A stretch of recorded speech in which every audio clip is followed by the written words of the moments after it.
Well, hey, greetings and salutations, everybody. Welcome to the channel, and this, our final Lord of the Rings of Power open spoiler discussion after show, where we, you and I, are going to talk about Lord of the Rings of Power, their final episode, and kind of overall the first season, as it will, in a package in an open spoilery way. So if you have not seen the final episode of Rings of Power yet, you may just want to add this video to your favorites list, come on back and see it a little bit later. And hello everybody in the live chat there, good to see you guys here. And we are going to talk about this. So here's what I'm going to do. I'm going to start by giving my general thoughts and opinions about the final episode of Rings of Power. I'm also going to give my general overall opinions of the first season of Lord of the Rings of Power, and then we're going to throw it open to you guys. Now, the super chats are open, but you guys have got them pretty full already, but I am going to leave them open for a little bit longer, just in case some of you guys have thoughts or opinions you want to share and throw in there, but do get it in sooner rather than later, because I'm going to be turning off the super chats here pretty soon. Okay. So let's get into it here, shall we? And by the way, hello to everybody in the live chat, Aries, Michael, Justin, Kufio, Dark Gates, and everybody else who's in here. We've already got almost like 500 people in here. Good to have you guys here as we start this live stream on this Saturday, this rare Saturday stream that we do. All right, here's my general feelings on the finale. Not bad. Not bad. I enjoyed it. The stuff with, I'll be honest with you, I did not, I mean, we talked about it over the past few weeks. We knew Halbrand was a possibility for Sauron. I really just did think he was going to end up being one of the kings who would end up being the Witch King. But that obviously was not it. I mean, we knew Sauron was one of the possibilities for him. I would not have called it, even though I knew it was a possibility. I still would have gone with one of the 9 kings, but ended up being Sauron. The reveal was actually pretty good. The reveal they did for it was actually pretty good, because I love when a reveal is done in a movie or a show. Because sometimes here's what happens. A reveal is done in a movie and a show, and you go, wait a minute, that doesn't add up to anything else that had been in the movie up until this point, right? Like a great example of it being done right is the M. Night Shyamalan Bruce Willis film Sixth Sense. And I'm going to spoil Sixth Sense, but if you don't know this 20-year-old movie by now, you obviously don't care about it. But at the end of Sixth Sense, when they reveal that Bruce Willis was dead the whole time, then they do that flashback sequence of all the things we had seen in the movie up to that point, and we're like, oh yeah, it was all there. And while this did not do that as well as Sixth Sense did, as Galadriel was trying to rationalize, and wait a minute, but you did this. And he said, but did I? And then she said, and then this happened. Yes, exactly. That happened. And this and this and this. And I was sitting there, it wasn't the best reveal, but it did add up. Like, it made sense when they did the reveal and Halbrand started walking through all the stages about, hey, it's kind of been obvious I've been Sauron this whole time. So I will give them that. So there was that. With the stranger being Gandalf, again, it was one of those things where we knew it was definitely a possibility he could be Gandalf. I thought it was a little too on the nose. I thought it would end up being like a blue wizard, or it could be a variation incarnation of a Tom Bombadil, which I think a lot of Tolkien fans would have been excited about. There are other possibilities as well that I did not think he was Sauron, though. I didn't really think, even though that was a possibility too. So the Gandalf reveal, not all that surprising to me, but you know, a little bit. So I thought the reveal was done well. I especially liked how they did that bit of a misdirect earlier in the episode, where the 3 priestesses thought he was Sauron because of all the signs and all that kind of stuff, and they're like, no, he's the other one. I kind of dug that. I like that. So that worked well too. The Harfoot stuff, again, look, I'm unapologetic about this. I have really liked the Harfoots ever since episode 1. I quite love the Harfoots. To me, the Harfoots are the most Tolkien thing about Rings of Power. I mean, they're the spirit of the Harfoots, the charm of the Harfoots, the philosophies that are espoused by the Harfoots. Like, especially that one episode, I can't remember if it was last episode or 2 episodes ago, where Poppy is singing that song. Like, that song that Poppy was singing, that one episode, that was the single most Tolkien thing I think we had ever seen in this show, or even in Peter Jackson's iterations of Lord of the Rings. To me, I'm not saying it was the best scene. I'm saying it had all the heart of a Tolkien scene, that song. It was just incredible, and I loved it. So I love that sort of thing. So the forging of the rings, again, it was in spirit. That was very much in line with the spirit, at least, of the source material that Celebrimbor kind of forged those rings on his own, sort of at the manipulation, at the behest of Sauron. But Sauron doesn't have direct control over those rings in the original source material either. So this was kind of a nice compromise, I felt. So the original forging, at least, of the Elven rings. So I thought that made well. The iteration of oh God, why am I freezing on the name of it? The Mithril. The iteration of the Mithril into the rings themselves was an interesting approach. So I kind of dug that. So yeah, listen, I didn't love the final episode. I much preferred what was it? Was it episode 6? I think episode 6 ended up being my favorite episode of the season. I think it probably was for most people. Not really sure. But this was all right. It was all right. To me, at the end of the day, the Rings of Power finished significantly stronger than it started. Because if you guys remember going back to the first episodes and stuff, I nearly tapped out of the show just after the first episode. Because the first episode to me was extremely slow. The first episode, and slow is fine, pacing is fine, but there was no pace. There was no pace. Nothing was happening. Like, you can introduce characters and introduce concepts and introduce themes while you are actually having things happen. Right? House of the Dragon is a great example of that.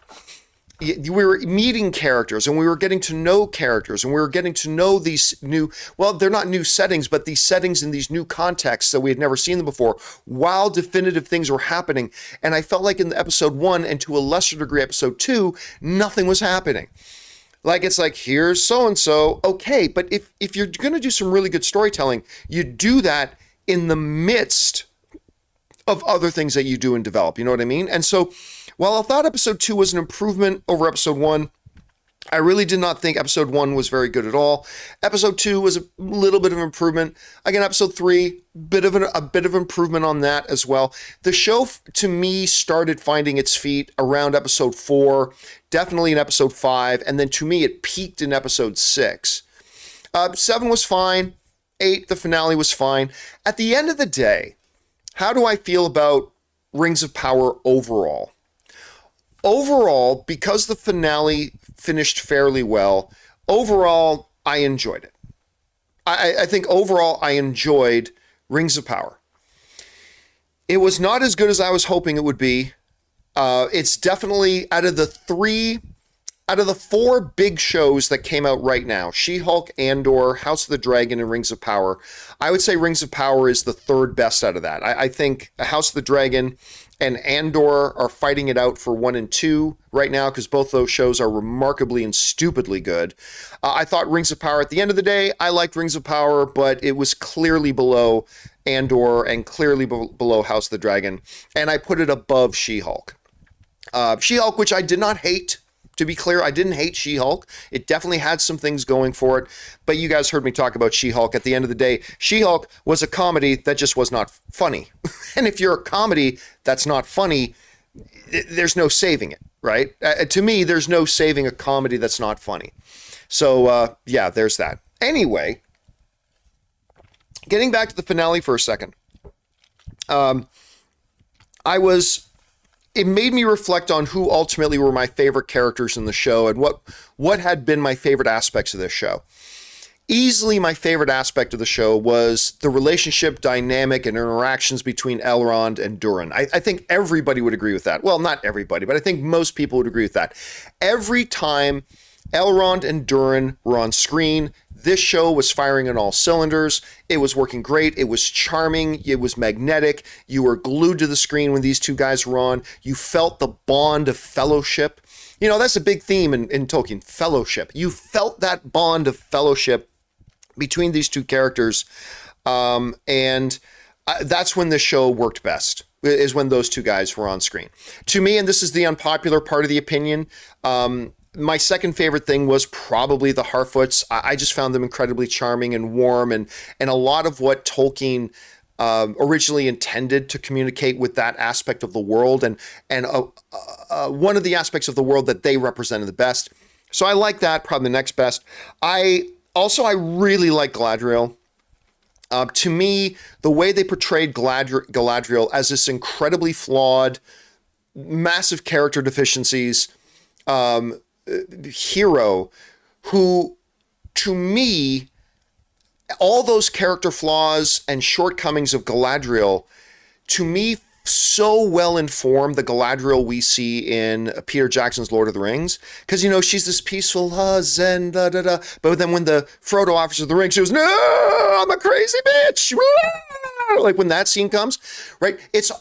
I've always had a hard time with the Peter, even though I love the Peter Jackson iteration, but with that film, it's like equating the two, right? Like she wasn't just speaking, because Gandalf said to Frodo, when Frodo tried to offer Gandalf the ring, he said, understand, I would take this ring out of a desire to do good, but through me, it would wield horrible evil, right? But Gandalf didn't go, I'm going to become a crazy bitch. Like, he didn't freak out. So knowing how dark, flawed, self-obsessed really with her own ambitions and all that kind of stuff that Galadriel was, to me, it really informs that scene in Lord of the Rings. Anyway, that's just me, so I really love that aspect of it. Some of the things that didn't work for me so well. I loved at the beginning the whole idea of why am I freezing on his name? What was the name of the orc daddy? And it's like 4 letters. It starts with an N. I'm freezing on it now. 4 letters starting with an N. Help me out in the live chat, guys. What was the Adar? Adar was his name. And by the way, just as I said it, Gamer J Stewart, Joe, now a whole bunch of people putting it, Adar. You know, at the end of the day, Adar turned out to be a little bit disappointing to me because he started off so strong. Now, with the reveal of Halbrand as Sauron, it does introduce some neat possibilities. Did Adar actually, like when he was speaking to Galadriel and said, I killed Sauron, in his mind, is he telling the truth? Like, does he think he actually cast Sauron down? Does he actually think he destroyed Sauron? I mean, I don't know. It introduces some interesting ideas. But a lot, the creation of Mordor was fantastic. I love that stuff. Anyway, end of the day, Lord of the Rings, Rings of Power, a show that by the skin of its teeth, I ended up enjoying. Not nearly as good as Andor or House of the Dragon, comparing it to shows that are airing at the same time. Better than She-Hulk. Not nearly as good as I had been hoping it would be over the years. But if I'm just judging it on its own merits and taking out my own, expectations and stuff like that, hey, if there was an episode 9 next week, would I be tuning in to watch it? Damn right. Yeah, I would be. So that's my overall thoughts on this. Now, this has been... I'm not going to say divisive because the vast majority of people seem to like this show, but this has been a hot rod of a topic, a lightning rod, if you will, of a topic. And but here we are. And so now we're going to spend the rest of our time here listening to you guys, hearing from you guys. What do you have to say about all this? I wonder how many times I'm going to hear, it wasn't like the books. I'm going to guess we're going to probably hear that a lot. Which, to me, whether it's a comic book movie, whatever it does, I don't give a shit about that. I just want a good story put on screen in front of me. But anyway, let's go over and hear from you guys and see what you guys have to say, shall we? We're going to start off here with, where are we at? What are we starting? We're starting with Ryder. And Ryder writes, I guess the Balrog was a season 2 tease. Feels weird to me. No, I don't think the Balrog was a season 2 tease. I don't even suspect that we'll see the Balrog again. To me, the Balrog was a representation showing that Durin's father, King Durin, was right. Remember what Saruman says in Lord of the Rings? He goes, the dwarves dug too greedily and too deep, right? Remember him saying that thing? And that's kind of what King Durin was basically saying to his son. Like, there are areas we are not meant to dig, right? The mountain is telling us we shouldn't dig down there. It's not safe. It's not right. And them showing the Balrog to me was not a tease of season 2. It was a visual representation, a reminder to us that the king, while he was kind of being stubborn and a bit of a dick, the king at the end of the day was actually kind of right. That's a place they shouldn't go digging. That's a place they should not be disturbing. And as we get to Lord of the Rings, Saruman's words kind of prove that he was right. Proves he was right. All right. Next up, we've got A-Rod 2006 writes, even though it's the one prediction I made that I got right, Halbrand being Sauron sucks only because he'll be defeated one day and he's my favorite. Yeah, but he's true. He's going to be defeated one day, but he's got a lot of wins coming up in the near future. He's got a lot of big wins coming up before he gets defeated at some point in the future. All right. Next up, we got Phil Corvelli, who writes, the writing in the show is painfully bad. I disagree. The Harfoots are cringe. Again, I disagree. And it was incredibly obvious that Halbrand was actually Sauron. I disagree. I mean, I didn't think he was. So it was, you may have guessed it. A lot of people didn't. So there's that. It was painfully obvious that Halbrand was actually Sauron and that the stranger was actually Gandalf. Disappointed. How about you? No. Again, because while I knew Gandalf was definitely a strong possibility, if I had to bet $2 on it, I wouldn't have guessed that he was going to end up being Gandalf. I would have guessed he would be a wizard or something like that, maybe even a new type of iteration of a Tom Bombadil or something along those lines. So, no, the very fact that I didn't think that kind of undermines your statement that it was painfully obvious that it was, because I think a lot of people were guessing that the stranger was Sauron. A lot of people like me were guessing that Halbrand was one of the 9. And then there were some people who was guessing Halbrand was Sauron and that the stranger was Gandalf. Sure, but painfully obvious? No. I think it kept a lot of people guessing right up until the end. So I disagree with you. And I actually thought the writing was pretty good. The problem is, and this does come to the writing, is again the pacing. This is a show, more than a lot of shows I've seen recently, that suffered a lot from bad pacing. And pacing does a lot. Pacing does a lot. So, yeah, anyway, there's that. Okay, next up, we've got Stubble McShave who writes, Corridor Crew said that the Rings of Power had 10,000 CGI shots. That's approximately 3 times what Endgame had. How big of a part of CGI of the CGI bottleneck do you think Rings of Power caused? It's one thing. Now, yeah, you can say it was, 3 times, or 3 times many as what Endgame had. True, but it was also like almost 3 times as long as Endgame. So that's not a big thing to me. One project does not cause a backlog. One project does not cause a backlog. What is causing the backlog is that between Netflix and Amazon and all the movies and all that kind of stuff there is a much, much, much higher demand these days for visual effects, more than ever before in history. So does every project, including Rings of Power, contribute to that? Yes, it does. But how much did Rings of Power contribute to it? 2%? 1%, 2%, because it is at the end of the day just one project amongst hundreds that are being done. So I don't think that big of an issue when it comes to it. Okay, next up, that was Stubble McShave, I think. Okay, Kara Black writes, in my opinion, this was a great ending to a good season 1, which I thoroughly enjoyed. Halbrand as Sauron's disguise worked better than I thought it would. Ending was reminiscent of the Two Towers films. I don't know that I agree that it was reminiscent of Two Towers. I mean, at least I didn't get that personally. But if you got that, very cool. I'd love to know what kind of gave you those feelings of it. But again, the revelation of Halbrand as Sauron, it's not one I would have predicted, but it did work reasonably well.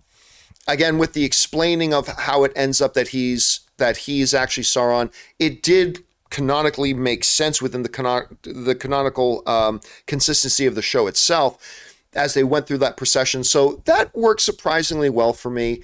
And the ending was good. I mean, ending the season on the forging of the first three rings is a good place to end it off.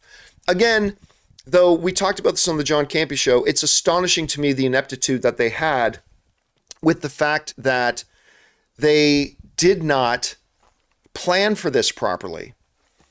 And in not planning for it properly, we end up now that we're going to be getting a new season not for a number of years. And that's fine. I wouldn't mind that so much if you can make an argument that, well, we had to see how season one was going to do before we committed to a season two. I would get that. But the thing is, with the amount of money that they spent on the show, there was no way they weren't doing a season two. Season two was 100% automatic. They were 100% automatic going to be doing a season two. So how they dropped the ball so badly of not just filming the first two seasons back to back, filming them continuously, and now you've got this show that maybe the last few episodes started getting more people on board with it like it did with me, but now we're going to have to wait 2.5, 3 years till the next season? That's unheard of for a season one to a season two. Some bigger shows have done that in later seasons, like season 3 to 4, season 4 to 5. You know, Breaking Bad had a really long break one time, but this makes no sense. And it really makes me question their scheduling and their philosophy and how they approach this. But that's just me. But yes, I thought it was a decent end to a decent first season. That's how I see it, Kara. Thanks for sharing your thoughts. All right, next up, Kara also writes, my only gripe with the finale, though, is that I felt the Harfoot goodbye scene was way too long and overdone. I was like, okay, we get it. She's leaving now. Move on to the next scene, please. Oh, I agree. I thought the goodbye, Nori's goodbye at the end, was actually really nice. The conversations with Gandalf. And by the way, I can already hear a lot of people saying, John, they never say it's Gandalf. They let us know it's Gandalf by the very fact, first of all, his accent, the way he speaks, and specific lines that he says. Like, if he's not Gandalf, then it's criminal the way they were dropping like Gandalf lines in his mouth, in his nose. Like, there's more pleasant said there. You know, at the end they follow your nose. I mean, it's Gandalf. It's Gandalf. So that's why for the remainder of the show, I'm just going to refer to the stranger as Gandalf because they made it pretty clear he's Gandalf. I mean, it's from everything from, and your tongue means wizard, and then all the other, it's Gandalf. It's Gandalf. So, which a lot of you predicted. I knew it was a strong possibility, but I honestly would have put my $2 on somebody else, but yeah, there you go. But yes, the goodbye, while really nice and really well done, was really too long. It was too long. It could have been tightened up and shortened up a bit, which is kind of reflective of a lot of the drawbacks about Rings of Power overall, right? Some stuff just drawn out way too much. It could have been accomplished more effectively and more efficiently. And so yeah, good scene, sure, but overdone and way too long. I agree with you, Kara. All right, next up. Kara also writes, and by the way, she tipped like $20. Thank you, Kara, for supporting us on that level. Kara also writes, so it seems like they reversed the order of the creation of the Rings of Power in the show, and we'll get to see Sauron return to I never know how to pronounce this, Eregion, to his Anatar form to help Celebrimbor forge the 16 rings for the Dwarves of Men in season 2. Maybe. Or, you know, Sauron egging on Celebrimbor and watching Celebrimbor solve some of the problems, where the direction they may go in the show is that Sauron now creates the other rings on his own. I'm just saying is, like any comic book movie or anything like that, just because it happens a certain way in the source material, that does not mean it's going to happen that way in the show. So they could do that, maybe, Kara. That definitely could be a way that they do it, although everybody seems to be on to Halbrand now. or they may go in a bit of a different direction from it and say that Sauron just got the information that he needed from Celebrimbor, and now he's more equipped to go off and do it on his own. Again, if they're going to do it that way, I'm not really sure, but we'll see. We'll see. All right, next up. We go to, thanks again for that, Kara. Sam Fisher says, 3 rings down, 17 to go. Yep, we got a lot more rings to get through in this Rings of Power show. Abraham Ruiz writes, enjoyed the second half of the season, but I hope they use that extra time in between to fix the writing and the editing. Editing almost more than the writing. Because when I sit down and just look at the writing itself, other than the egregious pacing issues, which I've gone on about more than enough, the other part of it is a lot of those problems also could have been easily addressed in the edit. Could have easily been addressed in the edit. Like when you're talking about scenes that are drawn out too long, not being efficient or as effective as they could have been, and blah, blah, blah. A lot of that stuff could have been fixed in the edit. And while I often lament about how short these streaming shows are, a lot of these episodes were like 70, 75 minutes. I would have been cool with like 55 minutes, 60 minutes per episode. And if it meant we could have gotten better edited, a little bit more pared down, improve the pace, improve the efficiency of the scenes, and all that kind of stuff, I think in the edit, it could have made this thing a world of difference. I think a better edit of this show would have taken it, for me personally, and I'm only speaking for myself, would have taken Rings of Power from being a pretty okay show to a good show, like just a straight up good show, as opposed to, yeah, it's a pretty solid show. I mean, it had a weak beginning, weak first half, improved a lot in the second half, but even then had some blah, blah, blah. So at the end of the day, yeah, I liked Rings of Power. But in the edit, it could have been a really solid show if they had fixed some of those problems. And I think more so in the edit than even in the writing, because for a lot of parts, I really don't have a lot of complaints about the writing. I have a few. But not a ton of them. I really think a much more skilled editor and a willingness to shorten the episodes down. And when do you hear me saying I wish they had shorter episodes? Very rarely. But I think if they could have shortened the episodes down and had a better edit, I think it would have fixed, at least for me as an individual, a lot of the problems. But that's just me. All right. Next up. We get Kara Black again, who writes, I also believe we'll see the construction of the Dark Lord's massively tall fortress, Barad-dûn, throughout the next season, and Sauron creating the One Ring in the Cracks of Doom near the end of the season. See, I'm not so sure about that, Kara. I think my guess right now is going into season 2, that a lot of season 2 is going to be focused on him beating Adar, him overcoming, and maybe even a little orcish civil war. Probably Sauron summoning back to himself, like the three priestesses who are now dead, but others like those. He's going to gather them to himself, the forces that are loyal to him.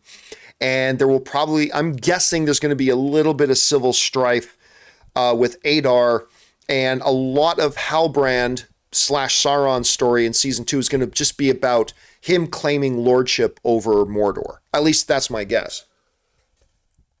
Could be wrong about that, but we'll see. Okay, next up. Marie Seifring writes, hey, Marie. And Marie tips in $20 as well. Thank you, Marie. Elendil refers to a second meaning for his name, which I assume is elf friend. Elendil's daughter is told by the dying king to view the Palantir, the whole...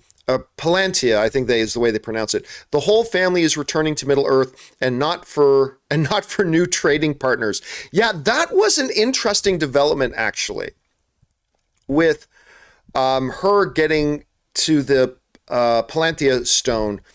And what is it she's going to see? Is she going to have the same vision that the Queen Regent have about the destruction of Numenor, the same thing that Galadriel saw? Is that going to be her vision?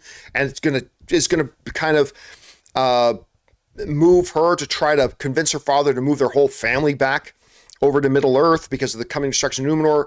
Maybe yes, maybe no. By the way, a little bit reminiscent of the House of the Dragon scene, where Viserys accidentally gives a little piece of the Song in Ice and Fire to his wife instead of to his daughter, right? So there's a little bit of that, of a dying king in bed giving some information to somebody he thought was somebody else. Now, House of the Dragon was not copying Rings of Power, and Rings of Power was not copying House of the Dragon. These scenes were all shot long ago. So it's not like they watched the latest episode of House of the Dragon and went, oh, we should do that. No. These were scenes that were all done long time ago. I just thought it was funny that the two scenes kind of ended up being so reminiscent of each other. But that's just me. All right, thanks for sending that in, Marie. Appreciate that.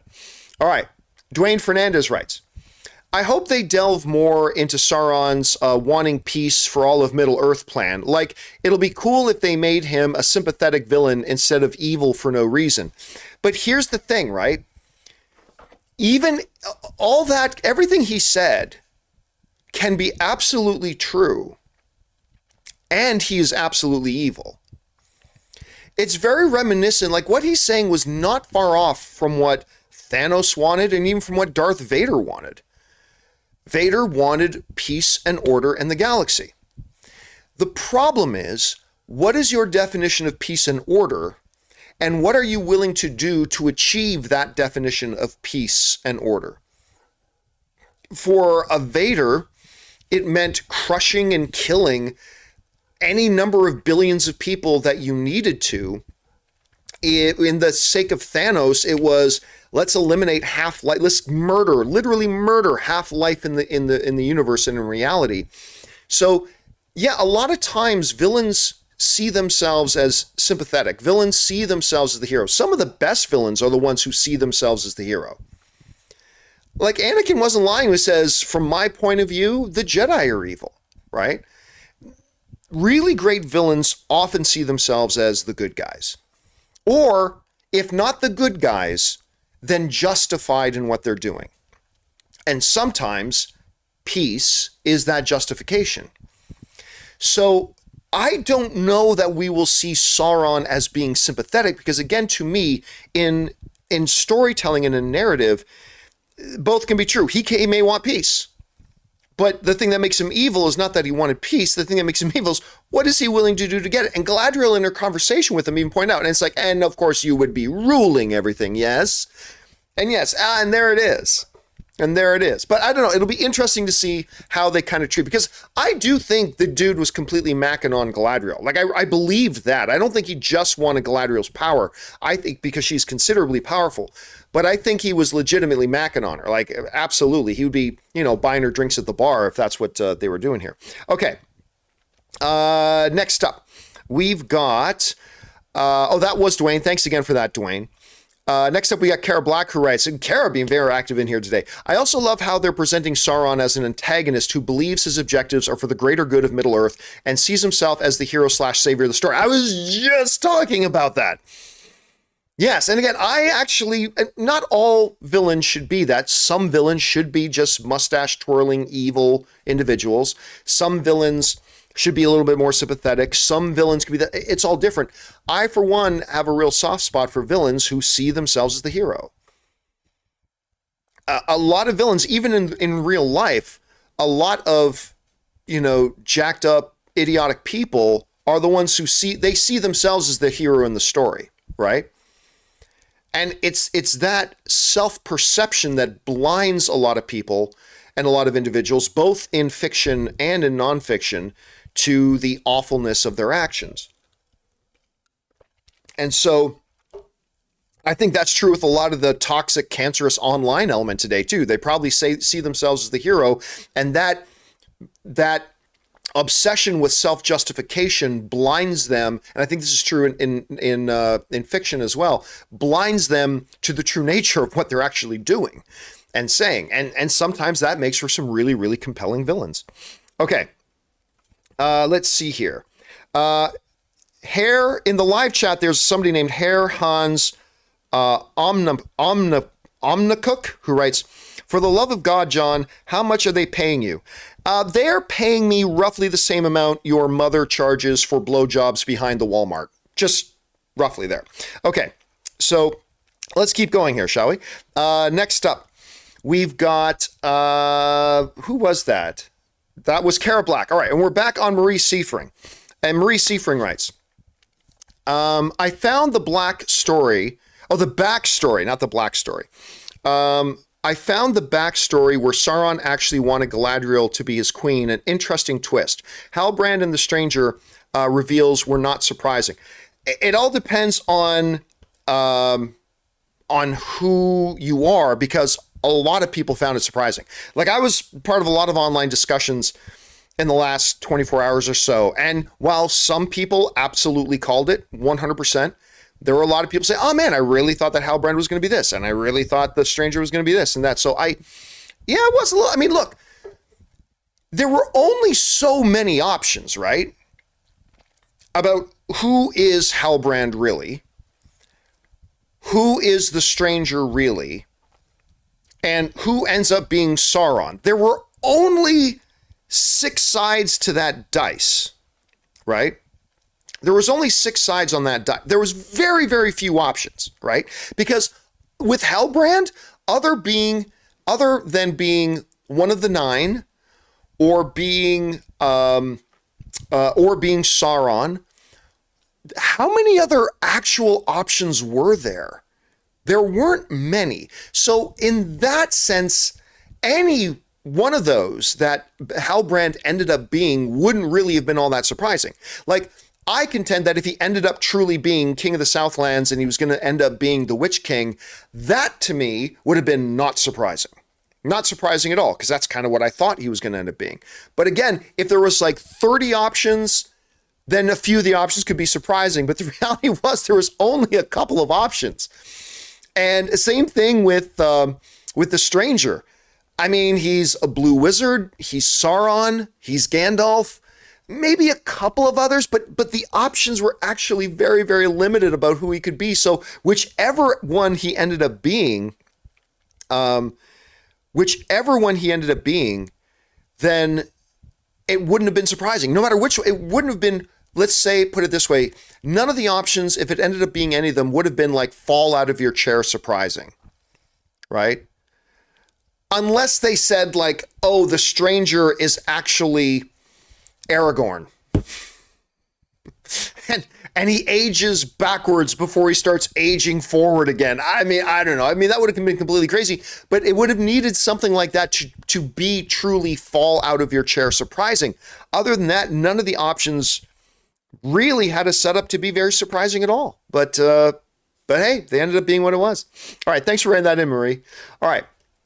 Let's see here. Marie also writes, Galadriel being so involved in the creation of the Elven Rings that she gave up her brother's dagger, which she carried for centuries. Well, listen, I got to tell you, I'm glad you brought that up, because while I thought the finale was decent finale, not great, but decent, that was a great moment, because there had been a lot of buildup. That was a great payoff to...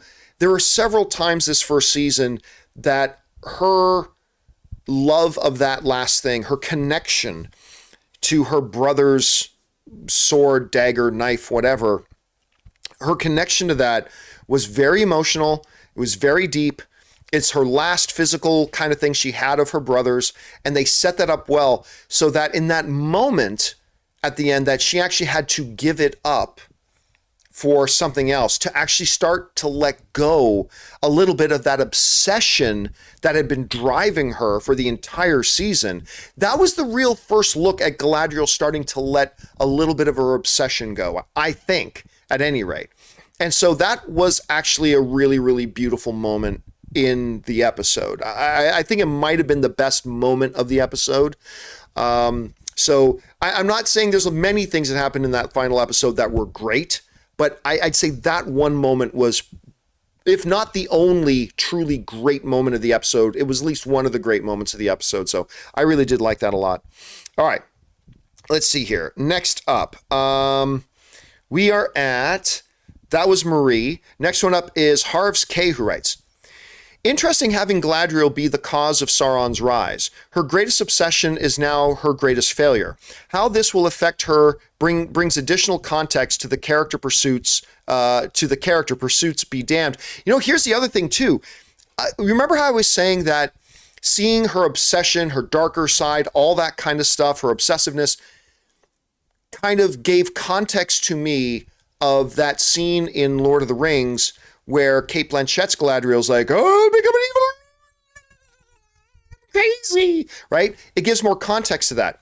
But you're right about that I think, I didn't even think about this before, Harvs, but her having an indirect hand in giving Sauron his rise back to power, I think that's going to be part of the reason why the Galadriel we see in Lord of the Rings is just like Luke Skywalker in The Last Jedi.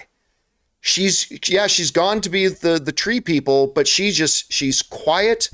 She barely ever says or does anything. She just keeps to herself. And I wonder if the fact that she is partially responsible, maybe in a great portion, is at least partially responsible for the rise of Sauron, is kind of gives us some context as why she became a little bit of a recluse later on. I don't know. Just a guess, thinking out loud here, just thinking out loud. All right. Nice thought, Harvs. Let's see. Next up, we got Kara Block again, who writes, there's no romance angle at play here. Sauron's temptation of Galadriel reminds me of Lucifer's own temptation of Jesus in the desert to join his side and have his biggest obstacle under his control. I think, first of all, that's a good comparison. I do think he legitimately is macking on her, though. I think both is true.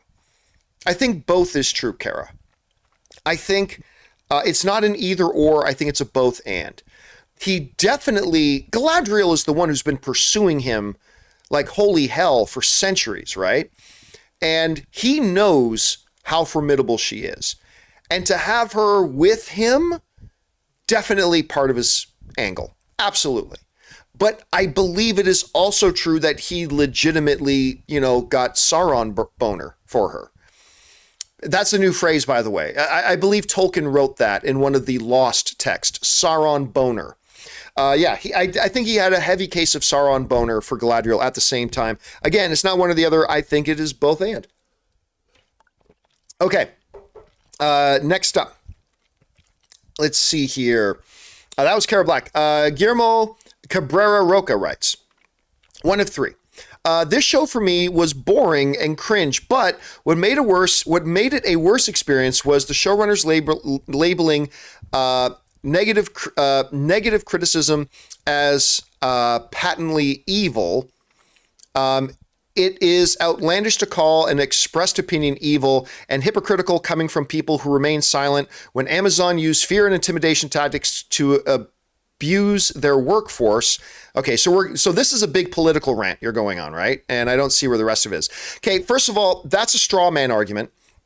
I read what they said. They never said that anybody who doesn't like this show is patently evil. And they never said anybody who has any criticism of the show is patently evil. That was never said. So you are engaging in what is known as a straw man argument.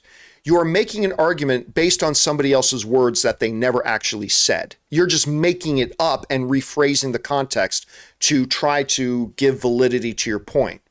And that is what is known as a straw man argument. They never said that. They did call certain aspects of the racist, homophobic bullshit criticism that was labeled at the show, patently evil. And on that, they're correct. They're right. But this is a common tool. Straw man arguing is the common tool amongst a lot of online trolls, right? So somebody comes out and says, like, the people who are attacking this poor girl because she's black and all this kind of stuff, this is unacceptable, and that sort of thing should be eradicated. What the online troll community then does is takes that and they say, they're saying that anybody that doesn't like this show should be eradicated. No. That's not what they said. You made that up. You took part of what they said, completely changed everything, the meaning of it, and then translated it into something else. That is what is called a straw man argument. And it is the bread and butter. The straw man argument is the bread and butter for the online troll community. So no, the showrunners of the show never once said that anybody who does not love our show is patently evil. That is not what happened. That is not what they said. and then trying to turn this whole thing into some kind of let's make this a political discussion about Amazon to me, Guillermo, is completely ridiculous. Anyway, I appreciate you expressing your thought, but I think your thought is seriously misplaced. Anyway, Daniel D writes, had Gandalf not been discovered by the Harfoots and experienced their warmth, he would have been found by the three mystics and gone evil. Yeah, very, very possibly. That, if this is indeed Gandalf, and I believe 100% that it is. I mean, who knows? They could pull a curveball out of their ass in season 2 and say he's not, but I think that would be straight up criminal considering how blatantly clear they made it that it was Gandalf. But it does a couple of things. It shows that the type of innocence and warmth that the Harfoots and later the Hobbits represent actually has an impact on the world they live in, and an important impact. The second thing it does is it explains later on in The Lord of the Rings why Gandalf has such an affinity for the halflings.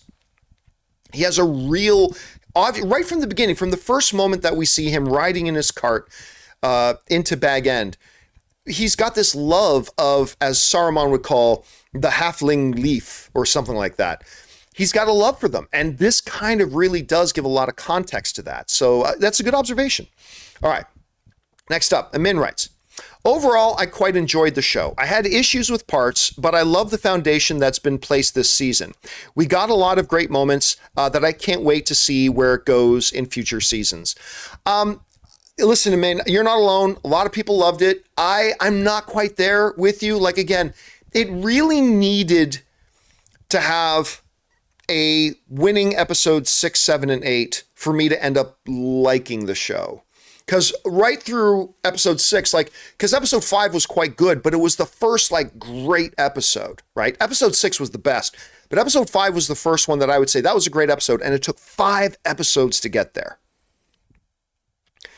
So my hope is that they look at season 1. The ratings numbers are ridiculously through the roof. I mean, everybody watched this show. But I really hope they've got a lot of potential there. They did a number of things right, but I really hope that they take this time to really identify those parts that didn't work well, pacing issues, the edit, utilizing the efficiency of scenes to get to the point of what you want your scene to be, and to make sure you're using your scenes to communicate important information to the audience, whether it's through an action beat, a narrative beat, a backflash beat, whatever, or a flashback beat, whatever. That is something that they did not do well. Those are a couple things they did not do well this season. And I really hope they take the off season, even though it's going to be 2 or 3 years, to really identify those shortcomings and improve those shortcomings. Because if they can go into season 2, continuing to do the things they did well, and improving those elements that we've been talking about here that I think were pretty big shortcomings of the show, if they can improve on that, then we could be in for a season 2 that should have been what season 1 was. You know what I'm saying? So at the end of the day, in a thumbs up or thumbs down world, at the end of the day, because I like the second half as much as I did, I will give it a thumbs up, but I did not love it. Like I said, Andor, House of the Dragon, both, to me, clearly, it's all subjective, but to me, clearly better shows, because they did those things I've been talking about so much better than Rings of Power does. But again, they've got the foundation there. There's some really good things they have that they can build on, and if they can improve those other things, we could be in for a real treat in season 2. However, if they take the wrong lessons away, then we could be in for a really disastrous season 2. So we're just going to have to wait and see. All right, thanks for that, Amin. Appreciate that, man. Okay, next up. Freak Show writes, I don't like who Halbrand turned out to be. That could mean no Anatar. It feels like they created the character of Halbrand just to create a mystery rather than outright giving us Anatar. Bummer. But here's the thing. I've always said this. I say it about every comic book movie. I say it about every novel adaptation. I say it about every old TV show adaptation. Always. And I believe it. And whether you like it or not, it's the truth. The number one responsibility of a storyteller, whether it's a director in a movie or showrunners in a TV show, is not to be as close as possible to the source material. That is not the number one responsibility. The number one responsibility is to deliver a movie or a TV show that is as good as it can possibly be. I would contend, while I did not, you notice when I listed all the best parts of the Lord of the Rings series, one of the things I did not mention was Halbrand. I didn't hate the Halbrand character, don't get me wrong, and I have no problems with what he ends up being. I don't. But Halbrand was not one of the stronger things about this season. That being said, I feel that this series did need an element of mystery to it. I think they needed to have that. And the avenue they chose to really do that surrounded Sauron and the stranger. Who is Sauron? Who's the stranger? And then tying the Halbrand character into all this. So in principle, I have no problem with that. In principle, I'm like, yeah, you know what? That's probably a good move. You need that element in the show like this to really be compelling. So I'm all for it. The problem is that isn't that they did it, it's that they didn't execute it, to me, at any rate. Again, I'm just speaking from my own perception here. They did not execute it particularly well. It wasn't bad. It wasn't a disaster. I don't think Halbrand was a terrible character or anything like that, but he wasn't one of the stronger ones either. And I just think it could have been executed better. But again, the principle of it, I'm all for. I'm all for the principle of it. It's just that I thought it could have been executed better. But that's just me. All right. Thanks a lot for that, Freak Show. Next up, we've got Daniel Vicara, who writes, I like the finale, but Halbrand as Sauron was far too obvious. Again, there are too many people I know who did not think he was Sauron, so I don't agree with you at all on that it was far too obvious. I mean, it was obvious he was one of the options, and there weren't many options, but I honestly thought he was going to end up being one of the 9. I don't want to see the Harfoots again, and I was ready to move on from them. Durin was missed, I agree. Elven M with that crew felt like a waste. Elven M, I don't know what that means. Anyway, yeah, I really did miss seeing Durin. I mean, really, when you go back to the last episode, the whole idea of his father taking away his princely adornment and throwing it down and all that kind of stuff, that's not a bad place to end off Durin for this season. That's not a bad place to end off with Durin. But I agree, being one of the best, if not the best thing about this season, I would have liked to have seen Durin in the final episode, but if it didn't fit with the narrative, it didn't fit with the narrative, and that's fine. And as for me, again, I know I'm in the minority on this one, but I really do like the Harfoots. I mean, there were times that we spent too much time with the Harfoots. There are scenes like the goodbye scene, the Nori goodbye scene, that was just did not have to be that long and did not have to be drawn out that much. Absolutely. But in principle, they represent an element of Middle Earth that we need to see, right? Everything else being suffering and darkness and assholery, and even our heroes like Galadriel being so obsessed and rather dark and all this kind of stuff. I think it was vital that this show have Harfoots. It gives context to the world, that they straight up open Lord of the Rings with hobbits, Gandalf going to see the hobbits and just starting out. I think we needed that. I really do. But again, they overdid it at times. And I think it made some people kind of get sick of them a little bit, even though in principle, I kind of like what they are and what they represent. So here's just hoping. I got a feeling the only Harfoot we're going to have in season 2 is Nori. I have a feeling that'll be the case. At some point, she'll reunite with Poppy and whatever, but I think maybe Nori's going to be the only Harfoot we have in season 2. All right. Next up, we've got Amin, who writes, I'm sorry for those who are deeply connected to the lore that were let down with the show and just hate what Amazon has done with the adaptation. But knowing now exactly what type of show this is, and will be moving forward, I hope these same people don't watch season 2 just to complain again. Was that 2 of 2 or 2 or 3? That's 2 of 2 or 2. Okay. Yeah, I mean, listen, again, to me, the job of a storyteller is not to be, especially, here's the thing too. A lot of things I saw people complain about were completely unimportant things. Like, one of the big things, of course, was that the dwarven women don't have beards. That is hardly ever mentioned in Tolkien's texts, and is never mentioned as something as being important. So, like, dwarven women in the show not having beards. Okay, that's inconsistent with a few throwaway lines in Tolkien text that really ultimately weren't important and don't really mean anything. And they decided to go in a different creative direction than that. I'm good with that. But whatever. There are going to be people like any show, like, hey, you know what? A lot of people really like She-Hulk. For me, the show is disappointing. So there you have it. So I decided to, tap out of it. I mean, I ended up watching the last couple ones anyway because Anne wanted to, but, I'd kind of given up on the show. If a show doesn't work for you, just don't watch it. I have found my life as a viewer has been much happier when I realized, you know what? If there's something I'm watching and I don't like, just stop watching it. Go and watch something I do like. When you don't like something and you just keep watching it just for the purpose that you can get online and bitch about how much you don't like it, that makes you a troll. If you're sitting, I talk about this a lot. If you're sitting in a restaurant and you start eating a steak and you're like, oh my God, this steak is terrible. Do you just cut off another piece? Oh, I hate this steak. This steak is so bad. Oh, I'm going to cut off another piece and eat another. Oh my God, this steak is so bad. At some point, somebody's going to smack you across the face, then say, stop eating it. Stop eating it. If it's not for you and you don't like it, stop eating it. Send it back and ask for something else that you will enjoy.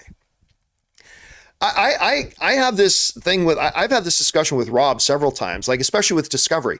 I'm like, Rob, I don't want to hear you talk about Discovery anymore. I mean, go talk about it on your own channel, do whatever. But when you come into the office in the morning, I don't want to hear you talking about Discovery anymore because I already get it. You don't like it. I get it. I've had to hear you talk about that for months. I don't want to hear it anymore. If you don't like it, don't watch it. If you're just watching it so you can continue to bitch and cry about it, then I don't want to hear you talking about it anymore. Go talk about it to your other friends. I don't want to hear it anymore because I already get it. You don't like it. So, and that's my thing. So when I'm watching a show, if I'm realizing, you know what, this isn't for me. It's not for me. It doesn't mean other people can't enjoy it, but I go, all right, tap out. I'm tapping out. I'm going to back away. I'm going to go and watch things that I do enjoy.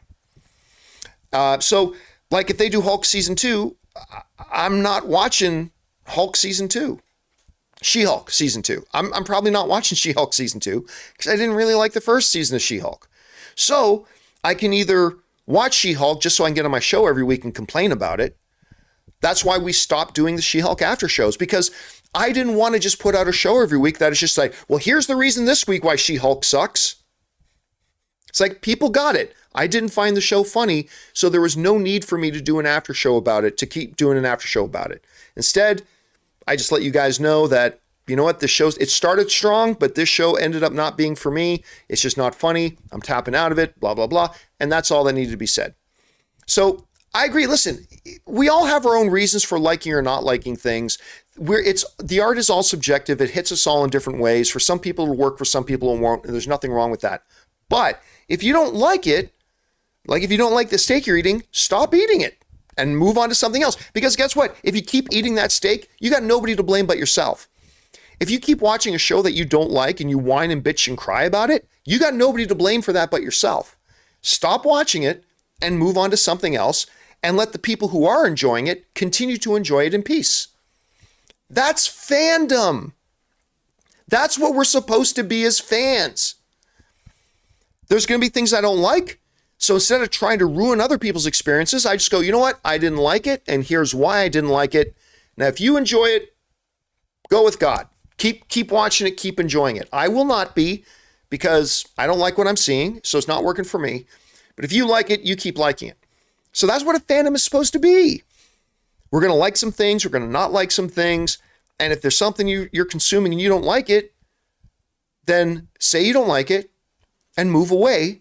And let the people who are enjoying it enjoy it in peace and enjoy their fandom. Anyway, that's just kind of my take on it. So I agree with you. I hope the people who really didn't like season 1 for their own reasons, if you really didn't like season 1, that's totally cool. Don't watch season 2.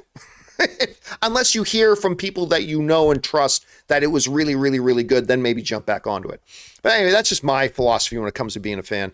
All right, next up, Daniel D writes, House of the Dragon, Rings of Power, and Andor, the golden age of TV fantasy. I will say House of Dragon and Rings of Power. Again, listen. At the end of the day, House of the Dragon and Andor. I'd say House of the Dragon and Andor are golden age of TV fantasy. Rings of Power ended up being passable. Rings of Power ended up being passable, but I wouldn't put it in that. Again, I'm just speaking for myself. I wouldn't put it in that same level as House of the Dragon or Andor. But hey, I'm sure there are some of you that maybe don't like Andor all that much, or maybe there's some of you that don't like House of the Dragon all that much. But for me, it's clearly Andor and House of the Dragon fighting it out for 1 and 2 at the very, very top. And then down here somewhere is Rings of Power. And then just under that is She-Hulk. But that's just me. All right. Thanks for that, Daniel. Next up. Hello there, writes. I don't mind original elements and creativity, but they're messing with key lore elements. Anatar manipulating and scheming is essential, huge miss. But it's not essential. That's the thing. They just showed it's not essential. And by the way, here's the thing too. We got 4 more seasons of this, right? So hang in there. Let's see what they bring in and whatnot. Look, essentially we talk about this with comic book movies all the time. And I have to say this to comic book fans a lot. I often have to say to them, remember, 90% of the people going to see X movie, whatever movie we're talking about, has never once in their life read that comic book. So something in the comic is not as essential as you might think it is. Now, I know fans of original source material, whether it's comic books or whatever, don't like hearing that, but that's the truth, right? The reality is the vast majority, the vast, stupidly vast majority of the people watching Rings of Power have never read the Silmarillion, any of the appendices, any of that stuff. Probably never read Lord of the Rings or The Hobbit or anything either. That's just the facts. That's just the truth. So, with that said, that being essential, I disagree with. Because now, would I like to see that? Yes. Could it become a part of it later down the road in future seasons?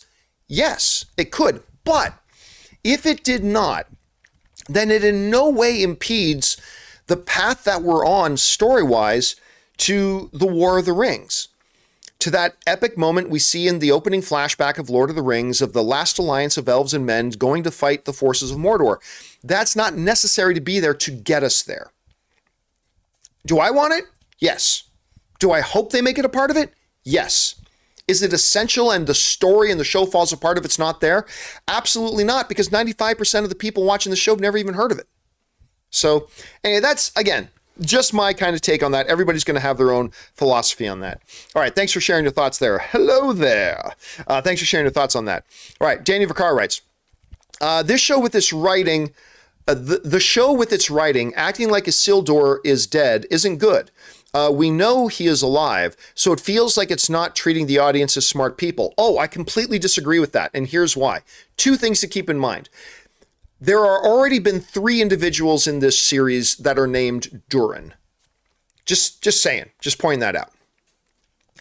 Just because that character's name is Isildur, he probably is the Isildur, just so I'm clear, he probably is the Isildur we're all thinking of, but there is a chance that it's not the Isildur we're thinking of. But even if it's not, the show is not acting like the audience isn't smart. They're not doing this. Because if it is the Isildur that we think it is, we all know he survived, right? But that's not the point of acting like he's dead. The point of acting like he's dead is to put the narrative focus on his father. Because his father thinks he's dead. And we are being told this story through the eyes of certain characters. And so while we know that Isildur survives, if he is probably the Isildur that we think he is, even though we all know Isildur survives, I think it makes it more effective for the character work with his father and what his father is now struggling with and the darkness that his father has to face, with just leaving it that the understanding of our surviving characters right now is that Isildur is dead. And we know he's coming back at some point. We know he is. That's fine. But for the sake of the narrative, it's important. It's kind of like, look at Black Panther, right? Go back to the original Black Panther movie. when T'Challa gets thrown over the waterfall and it looks like Killmonger had killed him, well, we all knew as the audience that he was still alive. We all knew it. Was them acting like T'Challa had died, treating the audience like we were dumb? No, because we understood that to the perception of the other characters that were there, who we are now seeing this story through their eyes, it was important that they felt he was dead and thought he was dead, and how that was kind of guiding their actions and their emotions and their decisions moving forward. Until such time that they go to M'Baku and M'Baku says, we found him, right? But during that whole time, they weren't treating us as the audience like we weren't smart just because they weren't showing us, oh, we should have seen T'Challa go down the waterfall. Then we should have seen him like kind of wake up and get himself to a shore somewhere and then lay over. Then we should have seen that fisherman. I think it was a Jabari fisherman that found him. Anyway, then we should have seen that Jabari fisherman find him and then make a little stretcher for him and take him back to the Jabari home thing. And we should have seen Jabari's doctor start to treat him as well as, no, because I think that would have undermined how we were perceiving the situation through Okoye, through Nakia, through Shuri's eyes, through all of them, that they thought he was dead. So yeah, we know Isildur's alive, if it's the same Isildur that we believe it is. We all know Isildur's alive, but I don't think they're treating the audience like whatever. It's forcing us to look at the events through the surviving character's eyes. And it's just what Black Panther did, and it's just what a lot of other shows and movies have done. And I think it's an effective way of doing it. So anyway, that's just me. I didn't feel at all like they were treating me as an audience member like I wasn't smart. I think they were using it to create the dramatic effect they wanted to with the surviving characters. But again, that's just my perception of it, Daniel. All right, thanks for sharing your thoughts, man. Next up, we got Nico Odell, who writes, I didn't hate the show, but the butchering of the lore made me ask where the line between adaptation and expensive fan fiction is drawn in this show. And you're never late, John. You arrived precisely when you intended. Well, thank you so much. And Nico, by the way, sent in $20 in that, so thank you so much for that. Listen, to me, when you're doing an adaptation of anything, it's about, are you capturing the spirit of it? Because if you look at, despite the fact that it's loosely kind of got its inspiration from Batman Year One and all that kind of stuff, if you wanted to take that approach with the Batman, you would have walked out of the Batman in the first 15 minutes and go, this is bullshit. This is kind of completely butchering the core background story of Batman. This isn't what Batman is. I mean, yeah, they made some other comics that were totally inconsistent with the original comics and all the other mainline comics, but you'd walk out going, this is bullshit. This is terrible. But The Batman is one of the best films of the year, in my opinion, at any rate. If that was the case, and you would walk out of, I always go back to Civil War. Civil War is nothing like the comic book Civil War. It is nothing like it. There's a few themes, there's a few contextual themes from the comic book story of Civil War that they do bring those themes thematically into the movie. Other than that, the movie Civil War is a complete departure. It's a complete departure from Civil War in the comics. If you've ever read it, you know what I'm talking about. It's a complete, utter, different interpretation of it with the borrowing of a couple of major themes. And that's perfectly okay because that's the story they were telling in the movie. I often go back to Days of Future Past as well. I think Days of Future Past is a top 10 best comic book movie ever made.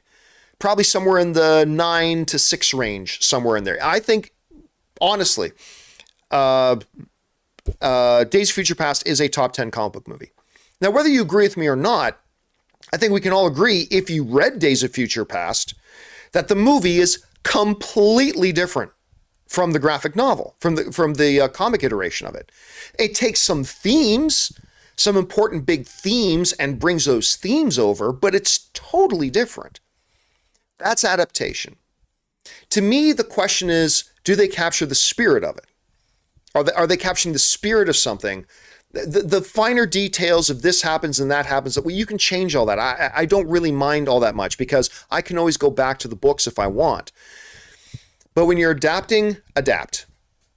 And these finer details, well, that's not supposed to happen until the third age, and that's not supposed to happen until here. It's like, okay, that's all well and good, but it doesn't matter.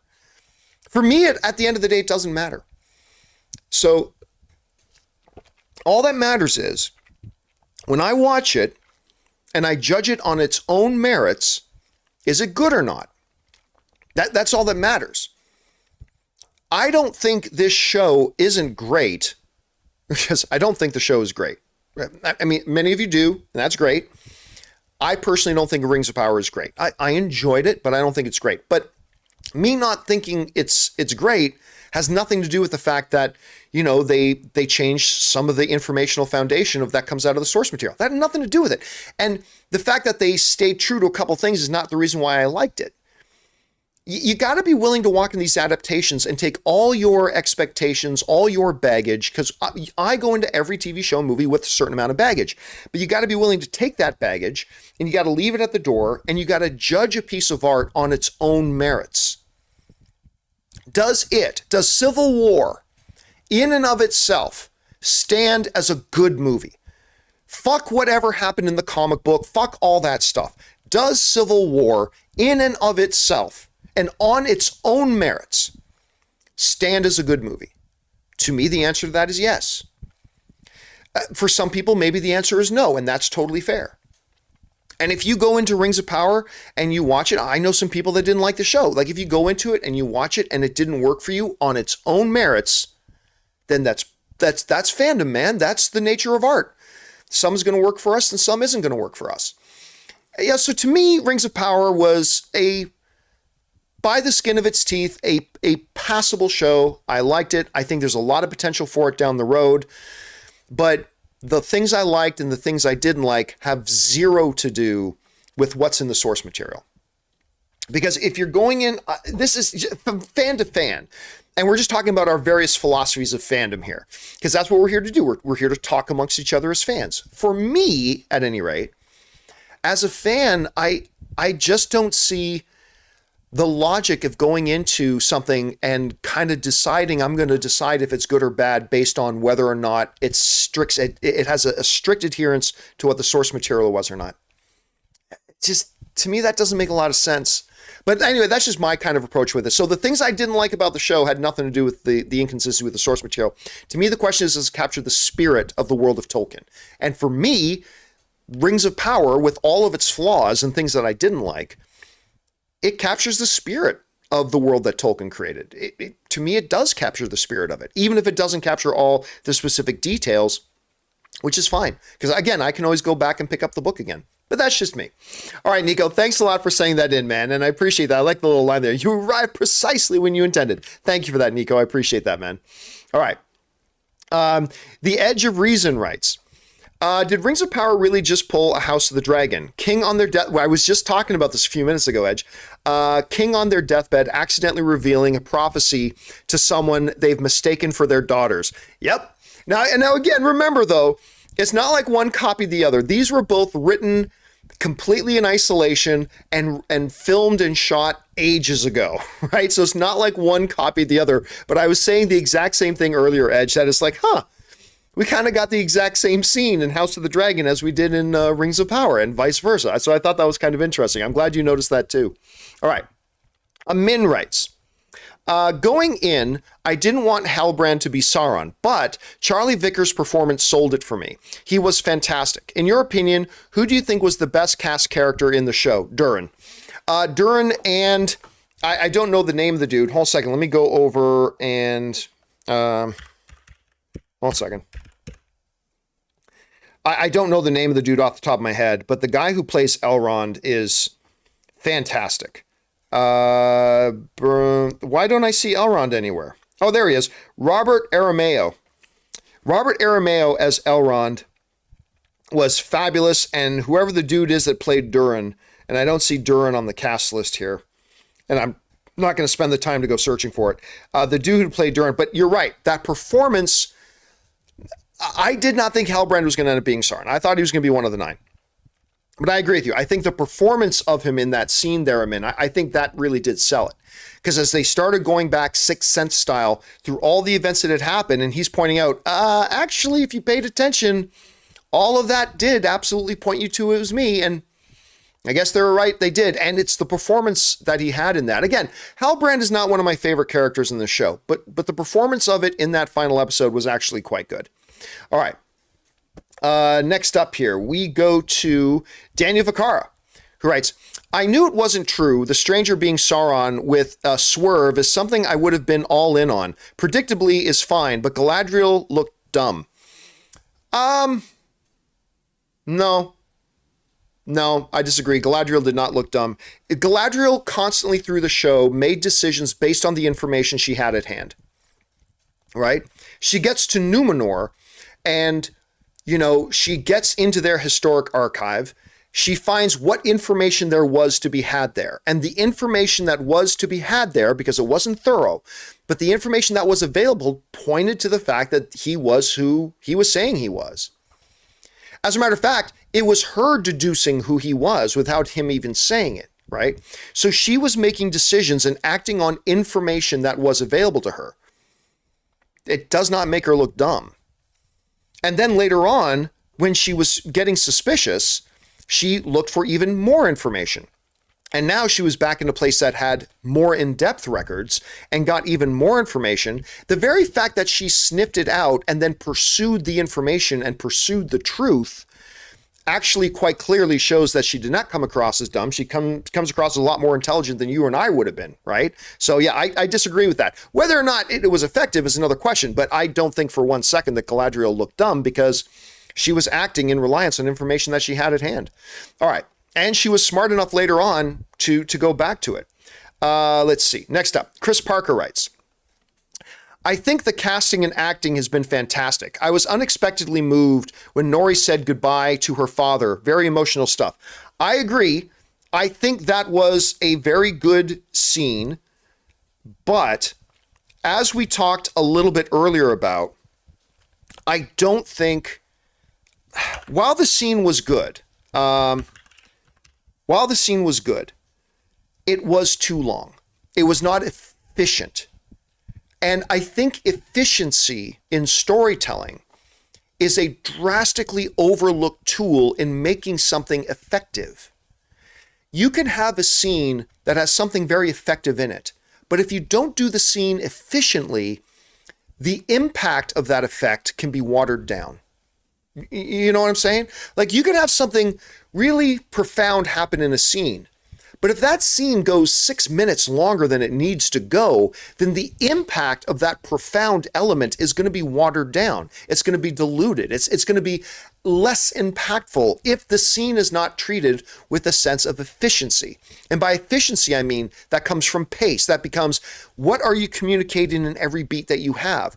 And I think that scene with Nori saying goodbye, while it was very moving and had a very powerful kind of moment to it, I think the inefficiency of the scene being so drawn out and everything made the emotional impact of it less, at least for me. I mean, maybe for other people, the length of it, maybe it added to it for you. But for me, it kind of took away from that emotional impact. It still had it. Like, don't get me wrong, I still had it. But for me, I think by the time Poppy comes running back up and gives her the big hug, it's like, I think I would have felt it even more if it had happened like a minute earlier. But I don't know. Again, that's just kind of my twisted look on the lack of efficiency in the storytelling here. But that's just me. All right. Thanks so much for that. Okay. Next we get, where are we? Oh, I'm way too high up the list. Hold on a second here. Let me find out where we were.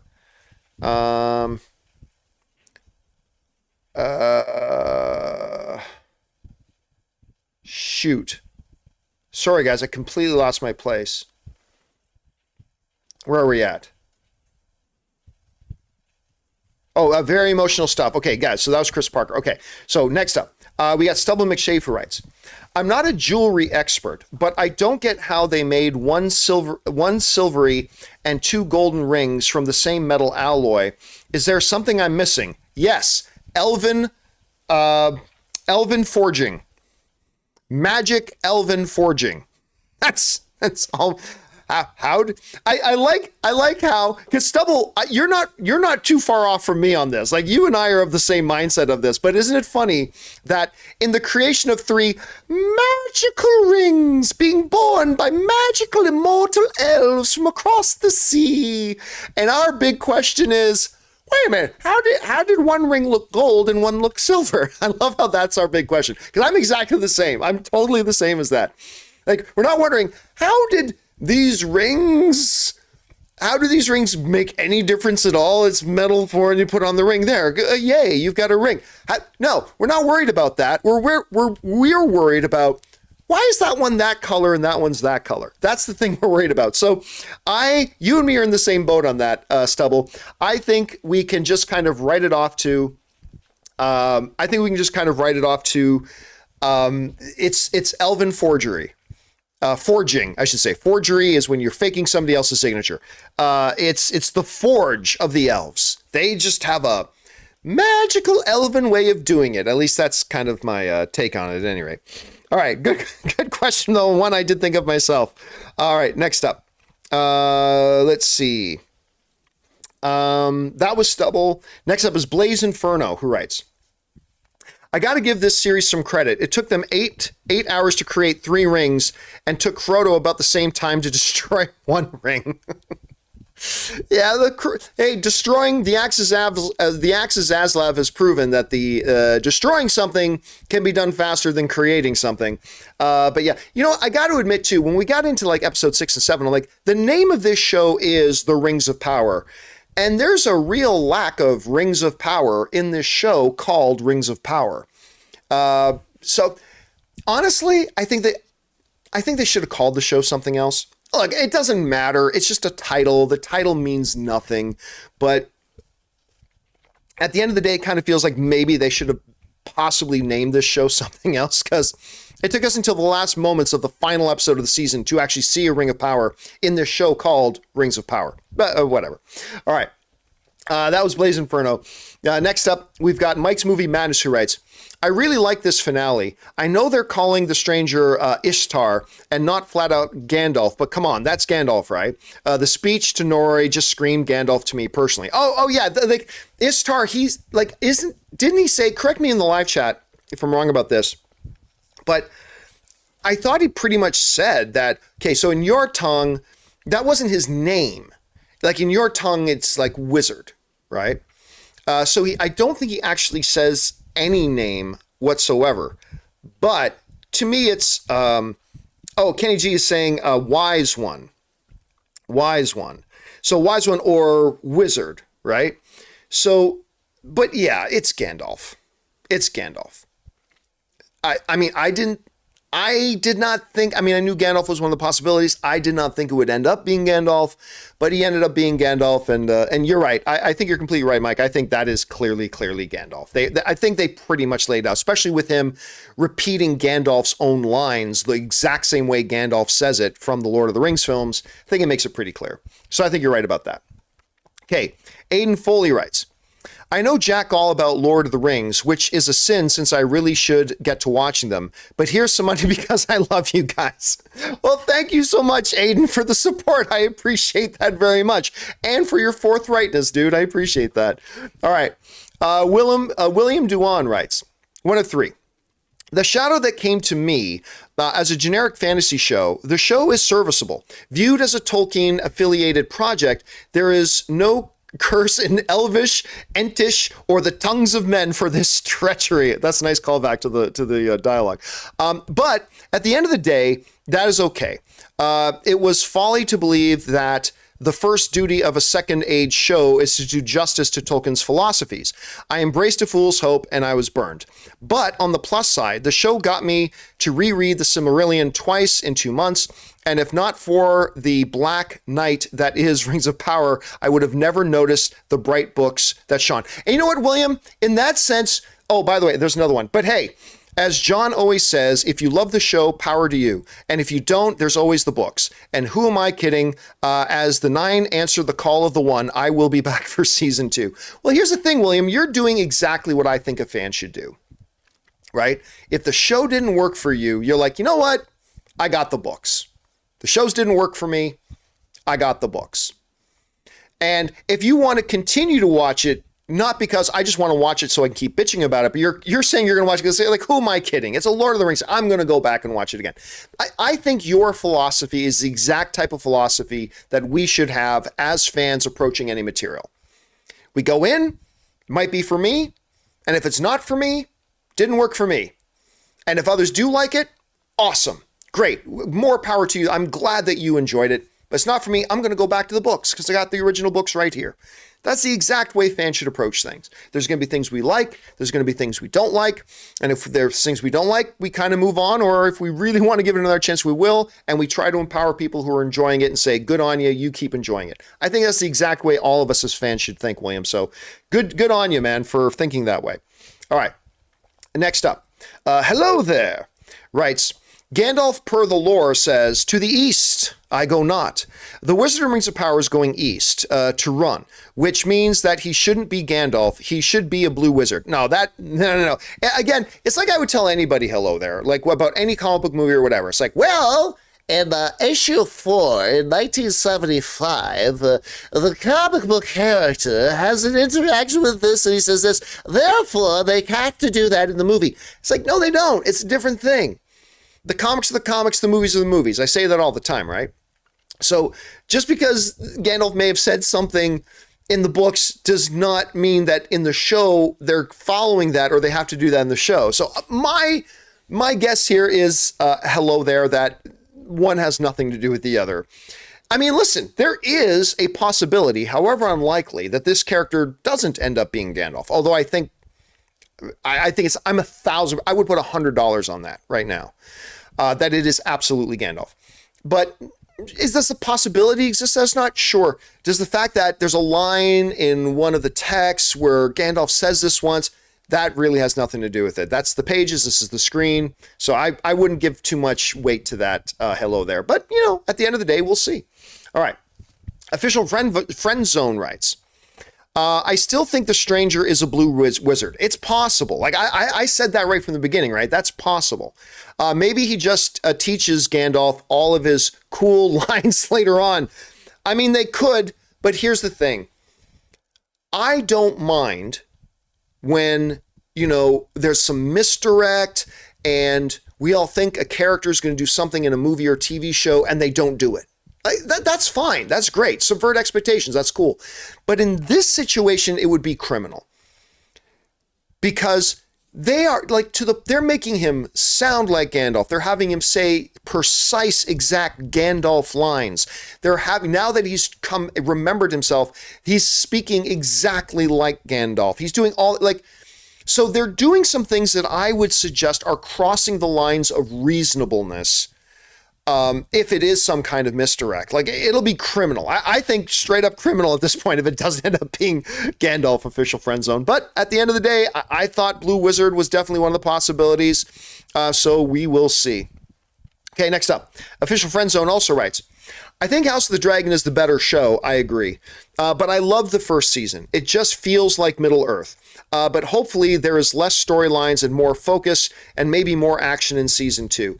Like I said before, official friend zone, at the end of the day, I did not love this first season of Rings of Power. I wish I did. This has been my number one most anticipated show for years. I've been looking forward to this, and it did not live up to the expectations that I had, which is fine. Expectations are expectations. Who cares? I did not love it. But there are foundational things that are there that can be built on to deliver a season 2 that I could love. And maybe that's just me being naively optimistic. Maybe. Hey, as fans, we're allowed to be naively optimistic now and again. But true, while I did not love this season, I do think there are some foundational things that could, if built on the weaknesses identified and corrected, things you're saying there, maybe focus the story a little bit more, give us a little bit more action because it is a Lord of the Rings sort of story, and correct some of those mistakes that we talked about earlier in the video, build on some of the strengths that you did have with the season. If they can do all that, and it's a big if, but if they could do all that, we could get a fantastic season 2, one that is much better than season 1. Or it could go south. I mean, I don't know. So we'll have to wait and see. But the unfortunate thing is we're years away from finding out because they were completely inept in planning out how they were going to do these shows. All right. The Lethal BJ writes, Waste of the Balrog, teased in the trailer and nothing more came of it. Where did this $600 million budget go exactly? Poor dialogue and writing, perhaps. I disagree. I mean, look, I've been going on and on about all the things that I didn't like about the show and that at the end of the day, I didn't love it and all that kind of stuff. But I think the writing was perfectly fine, other than massive efficiency issues and pacing issues and stuff like that. But it wasn't a waste of the Balrog to me. I mean, what did we want? Did we want the Balrog to come bursting out of the caverns and start fighting everybody? Then the people that complain about how inconsistent this show is with some of the text would be complaining even more. Look, to me, it was used very effectively in the context that it was used.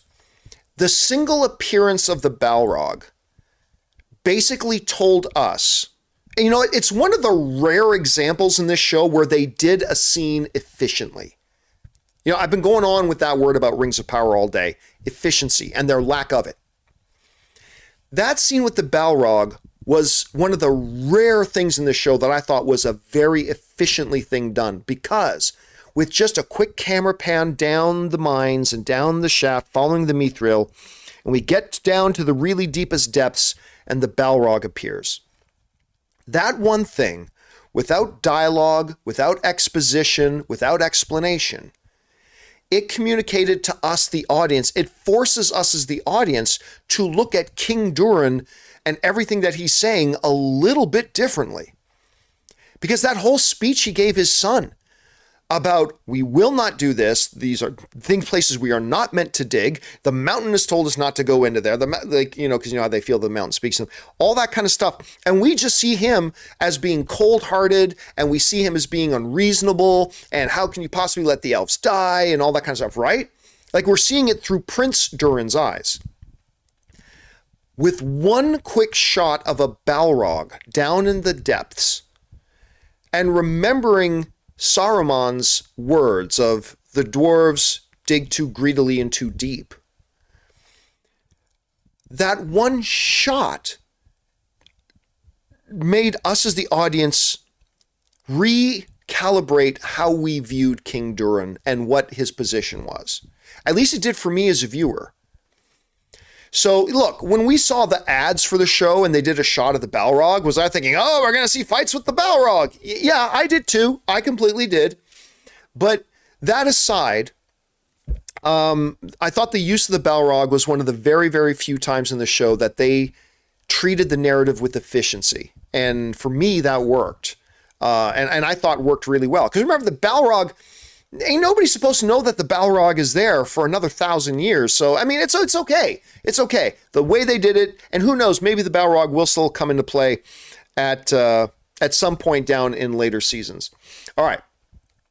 Next up, Ryan Lawner writes, I'd actually kind of be into the show saying, nope, Isildur really is dead, and Sauron's canon defeat is butterflied away. So what happens now? I mean, that would be interesting. Look, I have gone on and on about how I don't need the show to be an accurate representation of the source material. The job of the storytellers is to make the best show possible, not to be the most faithful, all that kind of stuff. And I'm fine with all these unimportant changes that they make. However, even I will say that this thing culminating in the endpoint of Isildur picking up his father's sword and cutting the hand and the ring off the hand of Sauron, that's a pretty important thing. That is a world-changing event. Like, the entire direction of Middle-earth changed on that event. So even I, who am like, the source material is the source material, the movie or the show is the movie or the show, even though I'm that guy, even I would have to say that would probably be taking it too far. Unless they came up with one damn good narrative explanation around it. But it would have to be like Pulitzer Prize winning kind of narrative around that to build. So even I, Ryan, thinks that would be a little bit of a stretch. All right, thanks for your thoughts, man. Maybe, just maybe, writes, Shout out to you guys. Long and tough week with lots of scheduling issues, but still getting this out. Crazy dedication, and that's why this show rocks. Well, thank you so much for that, maybe, just maybe. And yeah, we had a lot of scheduling stuff this week. On the show. Of course, for those of you guys who watch Friday's show, we had the amazing, maybe the best pure action star performer in movies today, and Scott Adkins was on our show on Friday. We had to bump the start time of the John Campea Show by like over an hour because we had Ruth, who is the Academy Award winning designer of Black Panther and Black Panther 2, coming in to do an upcoming episode of our Designing Hollywood show. We had to do an off time main show. I was like a wreck. I couldn't do the game of the Lord of the Rings after show yesterday, so we're doing it today. But hey, sometimes we're late, but we always deliver. Sometimes we're late, but we always deliver. Anyway, thanks for that. Maybe, just maybe. I appreciate that very much. All right, next up, we got CJ who writes, absolutely loved this season. I'm sad to see such a large divide amongst Lord of the Rings fans and all the hate this show gets. Can't wait for season 2. Well, I mean, look, I am not one of the people clearly that hated the show. I by the end of the day, I generally liked it. I unfortunately am not one of the people that loved the show either. I just had too many issues with it from, again, a pacing perspective, an efficiency perspective, the drawn outness of a lot of the stuff. You know, I've already talked about that enough. But here's what you can't take away. The ratings. The ratings are massive. Massive amounts of people are watching this show. And the numbers continue to go up. So while the online discourse is pretty mixed, the reality is the vast majority of people are actually quite liking the show. And you know, some people may argue, well, that's because they never read the source material. Fair enough. But who cares? They're just watching the show for the show and they're enjoying the show. I wish I liked it as much as you did, CJ. Unfortunately, I did not. But again, I think the groundwork is there that they could do something really special with season 2 if they build on the strengths, correct the weaknesses, blah, blah, blah, blah, blah, blah, blah. All the things we already talked about. But I'm glad you liked it that much, man. I'm actually a little bit jealous. I wish I liked it that much. All right. Thanks for that, CJ. Next up, Zaggy Faction writes, so Galadriel is just going to go ahead and make the rings after knowing Sauron had influenced them. And Celebrimbo doesn't know about alloys. Both are dumb. Remember, though, I think Celebrimbo does understand that. But like everybody else, here's the thing. One of the most important aspects here was time. Elrond convinced the High King to give them 3 months. Right? Celebrimbor wanted and would have, in classic elvish things, he probably would have taken years to do it, right? He would have got there. He would have tried, he would have gone through his scientific process of trying 1,000 different things, and eventually he would have come around to the different types of alloys to try to enhance the things rather than water down the prime mithril element, right? He would have got there. But we can't forget that there was a massive time crunch. And so what a lot of us would do, we would get focused on a couple of possible scenarios, a couple of possible solutions, and then just become narrow focused on that unless somebody else came along and kind of gave us an idea to go in a different direction. With the fact that Sauron influenced them, remember, we've read Lord of the Rings, right? We know what the rings do. There's no reason that Galadriel, as the character Galadriel, there's no reason why she should feel that Sauron has any impact on this now that he's gone.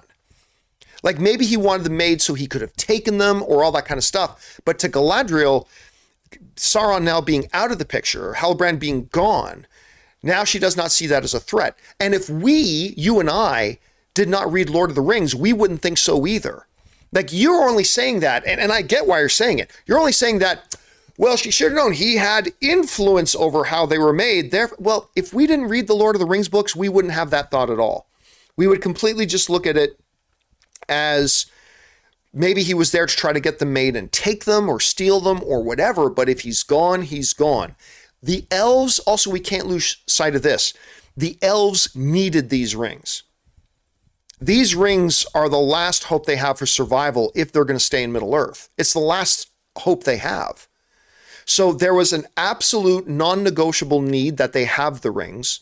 There is no rational reason why these characters could think that Sauron is going to have some kind of influence over the rings now that he's removed. There's no rational reason why they would think that unless you know the future like we do because we read the books.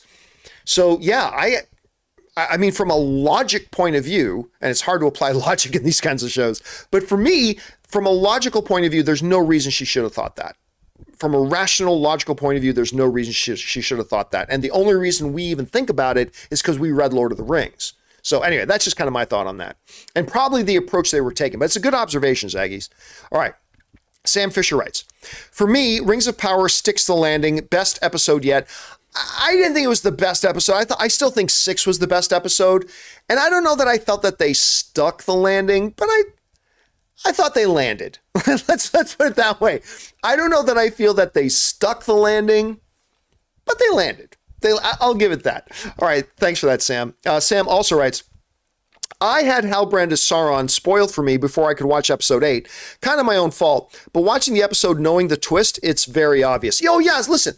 But the same thing can be said about Sixth Sense. Like, once you know the end, once you go back, I've done this before with both Sixth Sense and Usual Suspects with Kaiser Soze.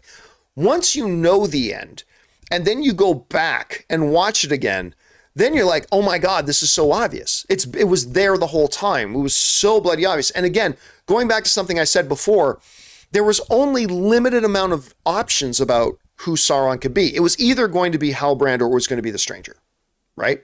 It was going to be one of the, it's not like we had a dozen potentials.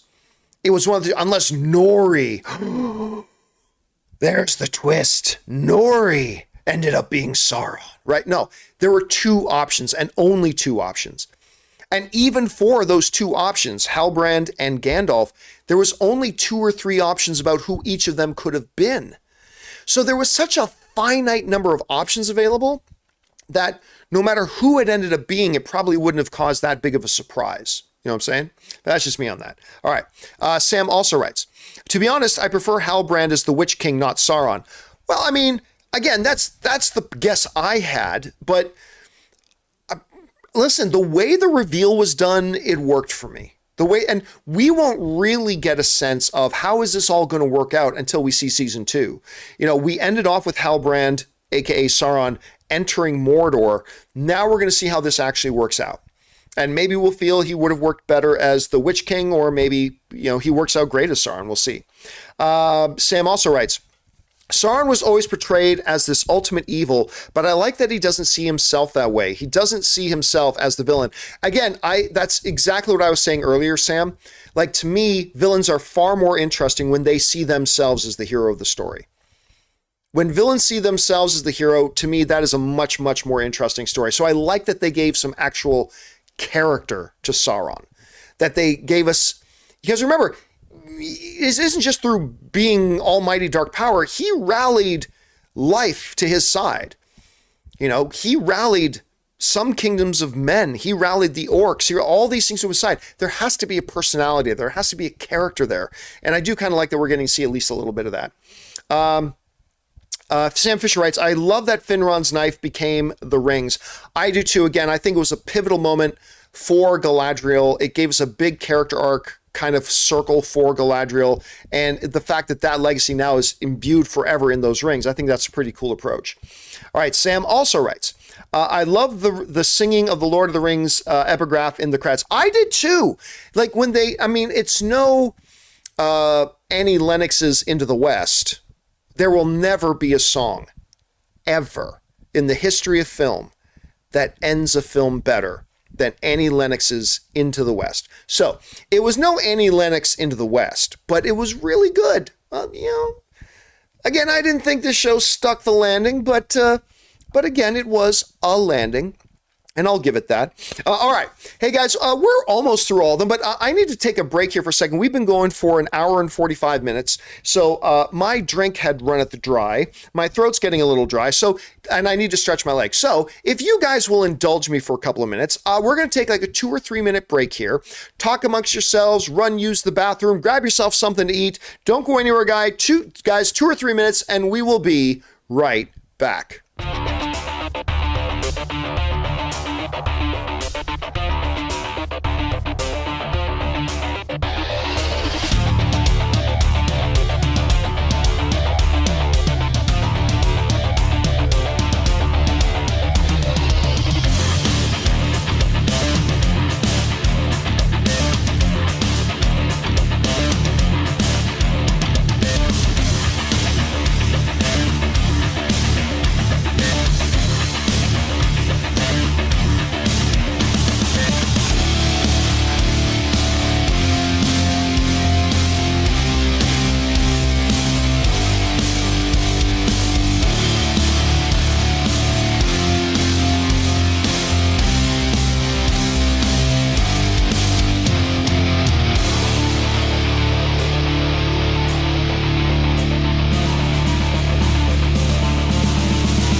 Guys, and we are back. Thank you so much for your patience and indulgence as I took a little bit of a break there. So for now, we're going to continue on. So let's get things rolling here.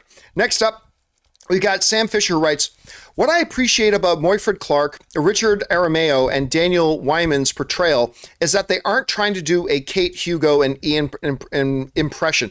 No, I love that. I love that in any show where there's somebody taking on, you know, a role that was classically played by somebody else. You need to carry certain things in, yes, but you don't want to just try to do an impression. Like, the reason I like Chris Pine's Kirk so much is that while he carried a lot of the attitudes of Kirk, Pine never tried to do a William Shatner impersonation, right? And I think that's key. And we also got to remember, these are characters that if we're using Lord of the Rings, the movies, as our baseline, these are characters thousands of years earlier. So minus 1,000 years of changing and evolving and growing and learning. So they should come across as a bit different. So yes, I like the fact that they're taking these characters, making them their own. Again, I have some questions about the efficiency, how effectively it's done, but I really did like that they took that approach. Okay. Sam Fisher also writes, they've announced Sirgan the Shipwright and Celeborn for season 2. I think they need to cast an A-lister because C Rings of Power is missing. Is Matt Smith or Stellan Skarsgård? I disagree. I don't think they need to bring in some kind of A-list talent. Listen, House of the Dragon works great, and Matt Smith works great as Daemon because he's great in the role. He's fabulous in the role. But they don't need to get an A-list actor for it. This is one of those things where the name of the property itself carries it. So I disagree. I don't think at all. I mean, they need to get people that are good. They need to get people that are really good. And if it ends up being a name, that's great. But I don't think they need to make it a name. All right. Sam Fisher also writes, I like that the 3 Elven Rings look like they're part of a set because the 3 Elven Rings in the movies, they look like they were made by 3 different elves. Yeah, that's actually neat. I never thought of that, Sam, to be honest with you. I hadn't thought about that, but that's actually a good approach. They do look like they are part of a created set.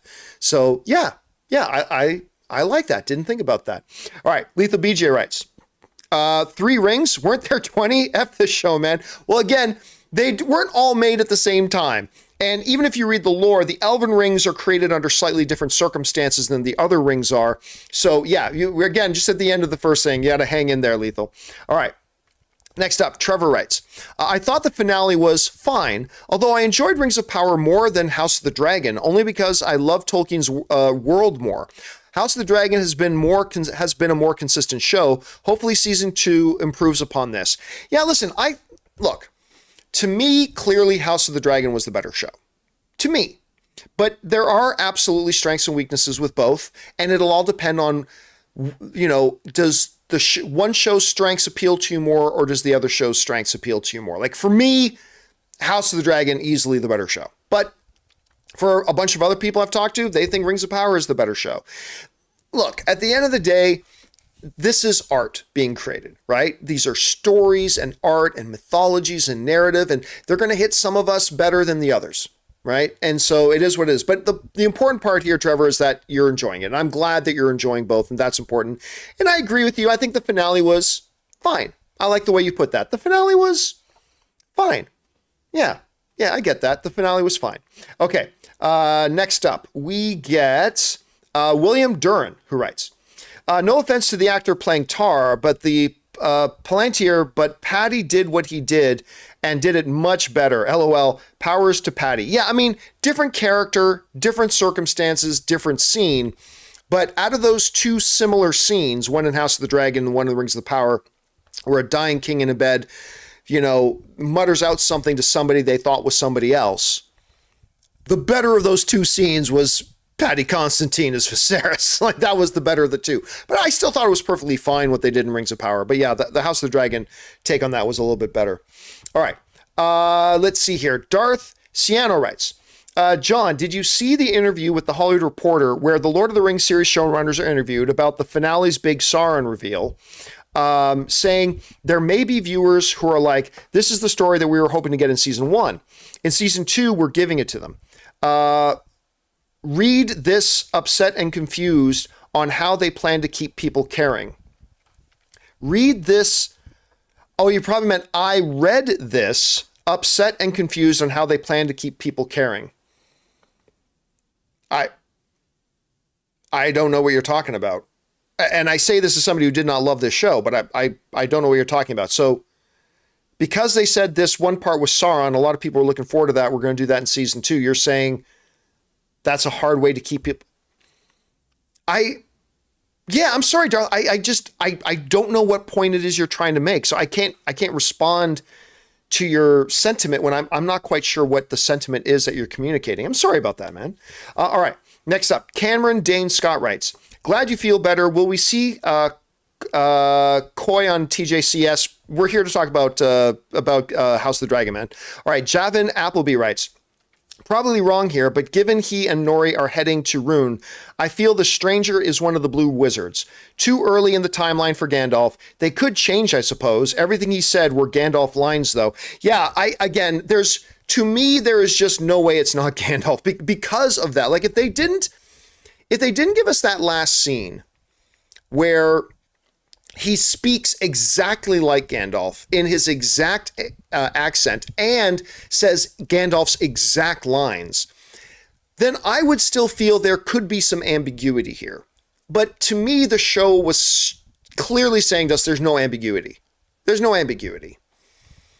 It's Gandalf. Now, he may not even have the name Gandalf yet, but I think it's clear that's who it is. And maybe we'll find out I'm wrong, but they're clearly making it that it's Gandalf. At least I believe that they are. Okay. Next up, we've got Rob McDonald writes, I absolutely love the finale, best episode of the series so far. It didn't matter that the reveals were predictable because they were well executed.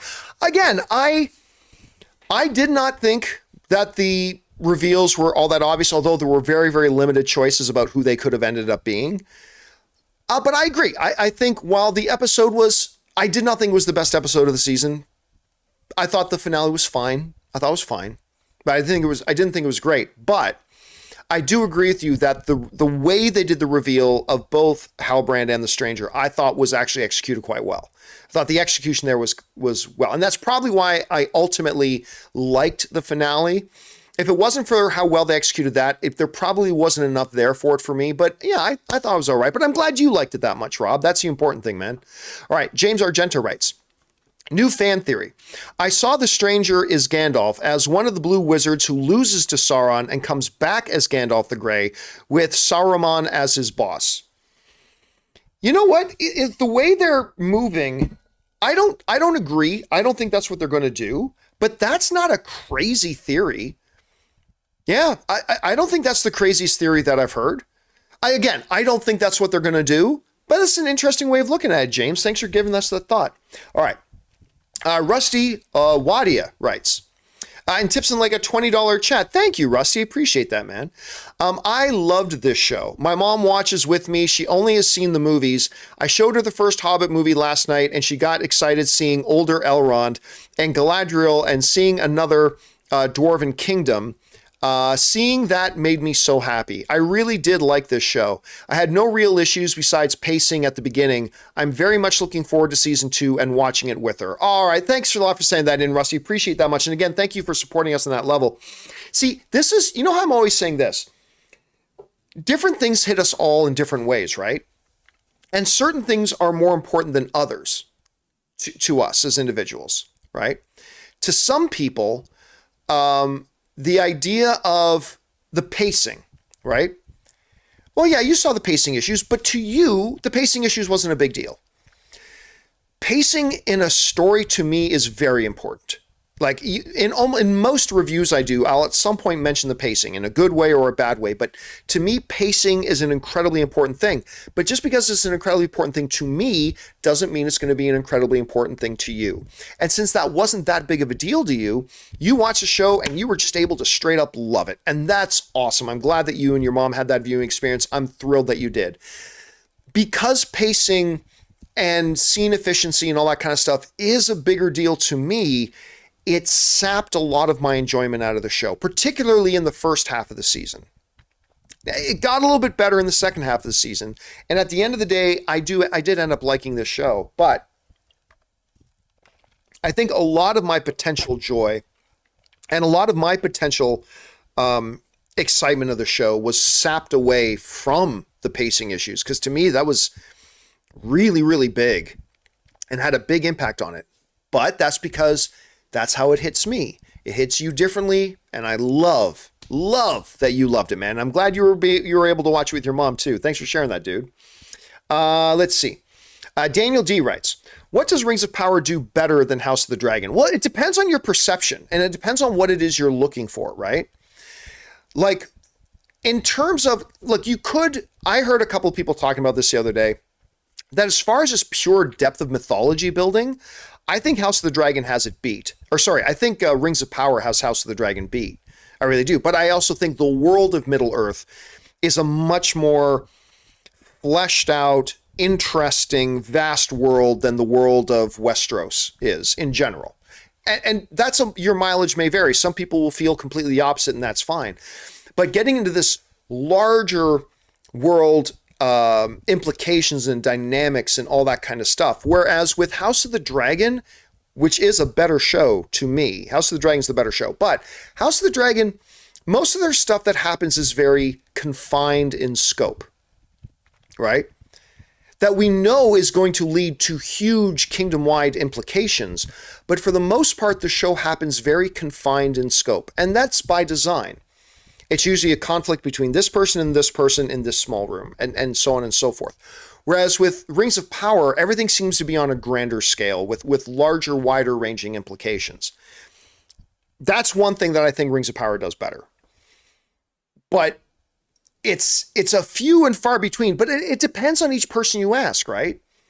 Like you ask me, I could maybe give you 2 or 3, like out of the 20 or 30 things, I could maybe give you 2 or 3 things that Rings of Power does better than House of the Dragon. But if you ask another person, they may be able to give you 15 out of those 20 or 30 things that Rings of Power does better than House of the Dragon. So there's a couple for me, but it's a very, very small amount. For others, it may be larger. It all depends on who you ask and what things are important to you, which elements stand out to you more, all that kind of stuff. All right. Next up, Trevor writes, it's like people, sorry, is this out of order? I'm not sure. But it's like people forget about all the significant changes in the Peter Jackson Lord of the Rings trilogy and love those, like me, but absolutely despise the show because of changes. People today just love to hate. Well, I mean, first of all, Trevor, it should be pointed out that, you know, there are a small amount of people relative to the wider viewing audience. It's like comic books, right? There's a small amount of people that really know the source material and like have a deep, deep love for it.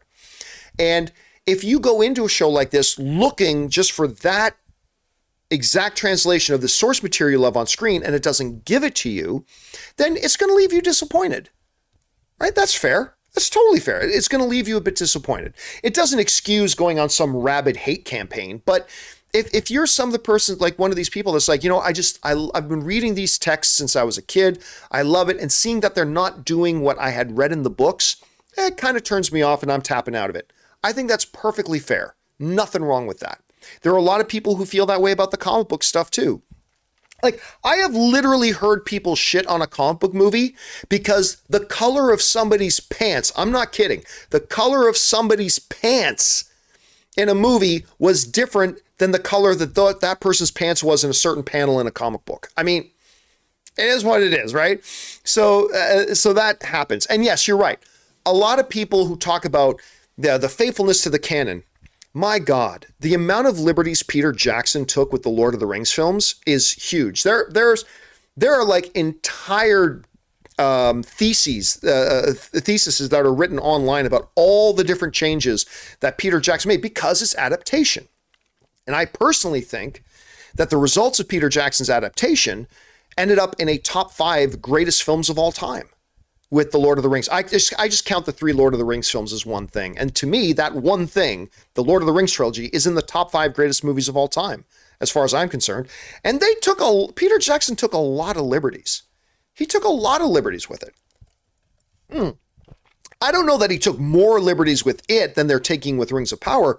But then again, Rings of Power, the things Rings of Power are taking liberties with are much smaller things that they're taking liberties with, much less well-known things. Also things that aren't necessarily steeped in lore. Like there's a lot of things that they've changed were things that were changed from things that were like in the appendices and things like that aren't really core to the world. Unlike Peter Jackson's was like the Lord of the Rings books. And a hell of a lot more people have read the Lord of the Rings books than have read the Silmarillion and other texts like that. So, but yeah, I think Rings of Power has taken more liberties, but maybe some less significant ones. I don't know, like it's your mileage may vary, right? But listen, there are going to be also just a bunch of people that just watch Rings of Power and like maybe for the same reasons of the things that I didn't like, are just going to go, I just didn't like this show. And there's nothing wrong with that. All right, next up, Soul Brother Mock writes, if I can bring this up, there we go. I enjoyed the entire series overall. I suspected Halbrand was Sauron because he always seemed to be interested in blacksmithing. You know, that's one of those things that You know, like I said a little bit earlier, when you get to the end of, and you find out the real reveal of Kaiser Soze in Usual Suspects, or the Bruce Willis reveal at the end of Sixth Sense, you go back and look and you go, oh yeah, you know what? You're absolutely right. His skill and fixation on blacksmithing and all that kind of stuff probably should have been a little bit of an indicator. And again, there were those of you guys who were calling that Halbrand was Sauron the whole time. There were a lot of you who were like me who were calling him to be one of the nine. It worked out, but you're right. That is one of the things. So as we look back, maybe that's one of the indicators we should have seen coming. All right. And then just Sarah Rose sends in just a super chat badge to be supportive. Thank you, Sarah. Appreciate that very much. And guys, that'll do it for this installment, our final installment of our Game of Thrones, Lord of the Rings, Rings of Power after show. Again, for me, at the end of the day, it worked. It was okay. It was all right. It certainly finished stronger than it started. I wish I loved the show. I don't. But there's enough there that gives me hope for season 2. And there's definitely some highlight moments that I really enjoyed. Definitely some low light moments that I really hope they fix going into season 2. But yeah. There you have it. How did you guys feel about the show overall? Anyway, guys, thank you so much for being here, and thank you so much for having such civil discourse about a show that for some people is a little bit divisive. I'm glad we were able to do that. And thank you so much to all you guys who sent in the super chats. Number 1, because you gave us great fun things to talk about. But number 2, you supported this channel as you did, and all of us involved with the channel. Thank you guys so much for your support. Guys, going to let you know, a little bit later, in about 2 hours at 9 p.m. Los Angeles time, I'm going to be doing a Ask Me Anything video. I did one of those, I think, a couple of weeks ago, and everybody seemed to enjoy it. So a little bit later tonight at 9 p.m., yes, we're doing another live stream later. We're going to be doing a John Campea Ask Me Anything, where you guys can write in and ask me about, do you want to know about technology? Do you want to know about the equipment that we use? Do you want to ask some questions about YouTubing in general? Do you want to ask something about how we run our business? Do you want to ask about some movies and some TV shows? Whatever you guys want to talk about, come on back at 9 p.m. LA time tonight, and we will talk about that then. Until then, guys, that will do it for me. Thank you so much for being here. My name is John Campea, and until next time, my friends, bye-bye.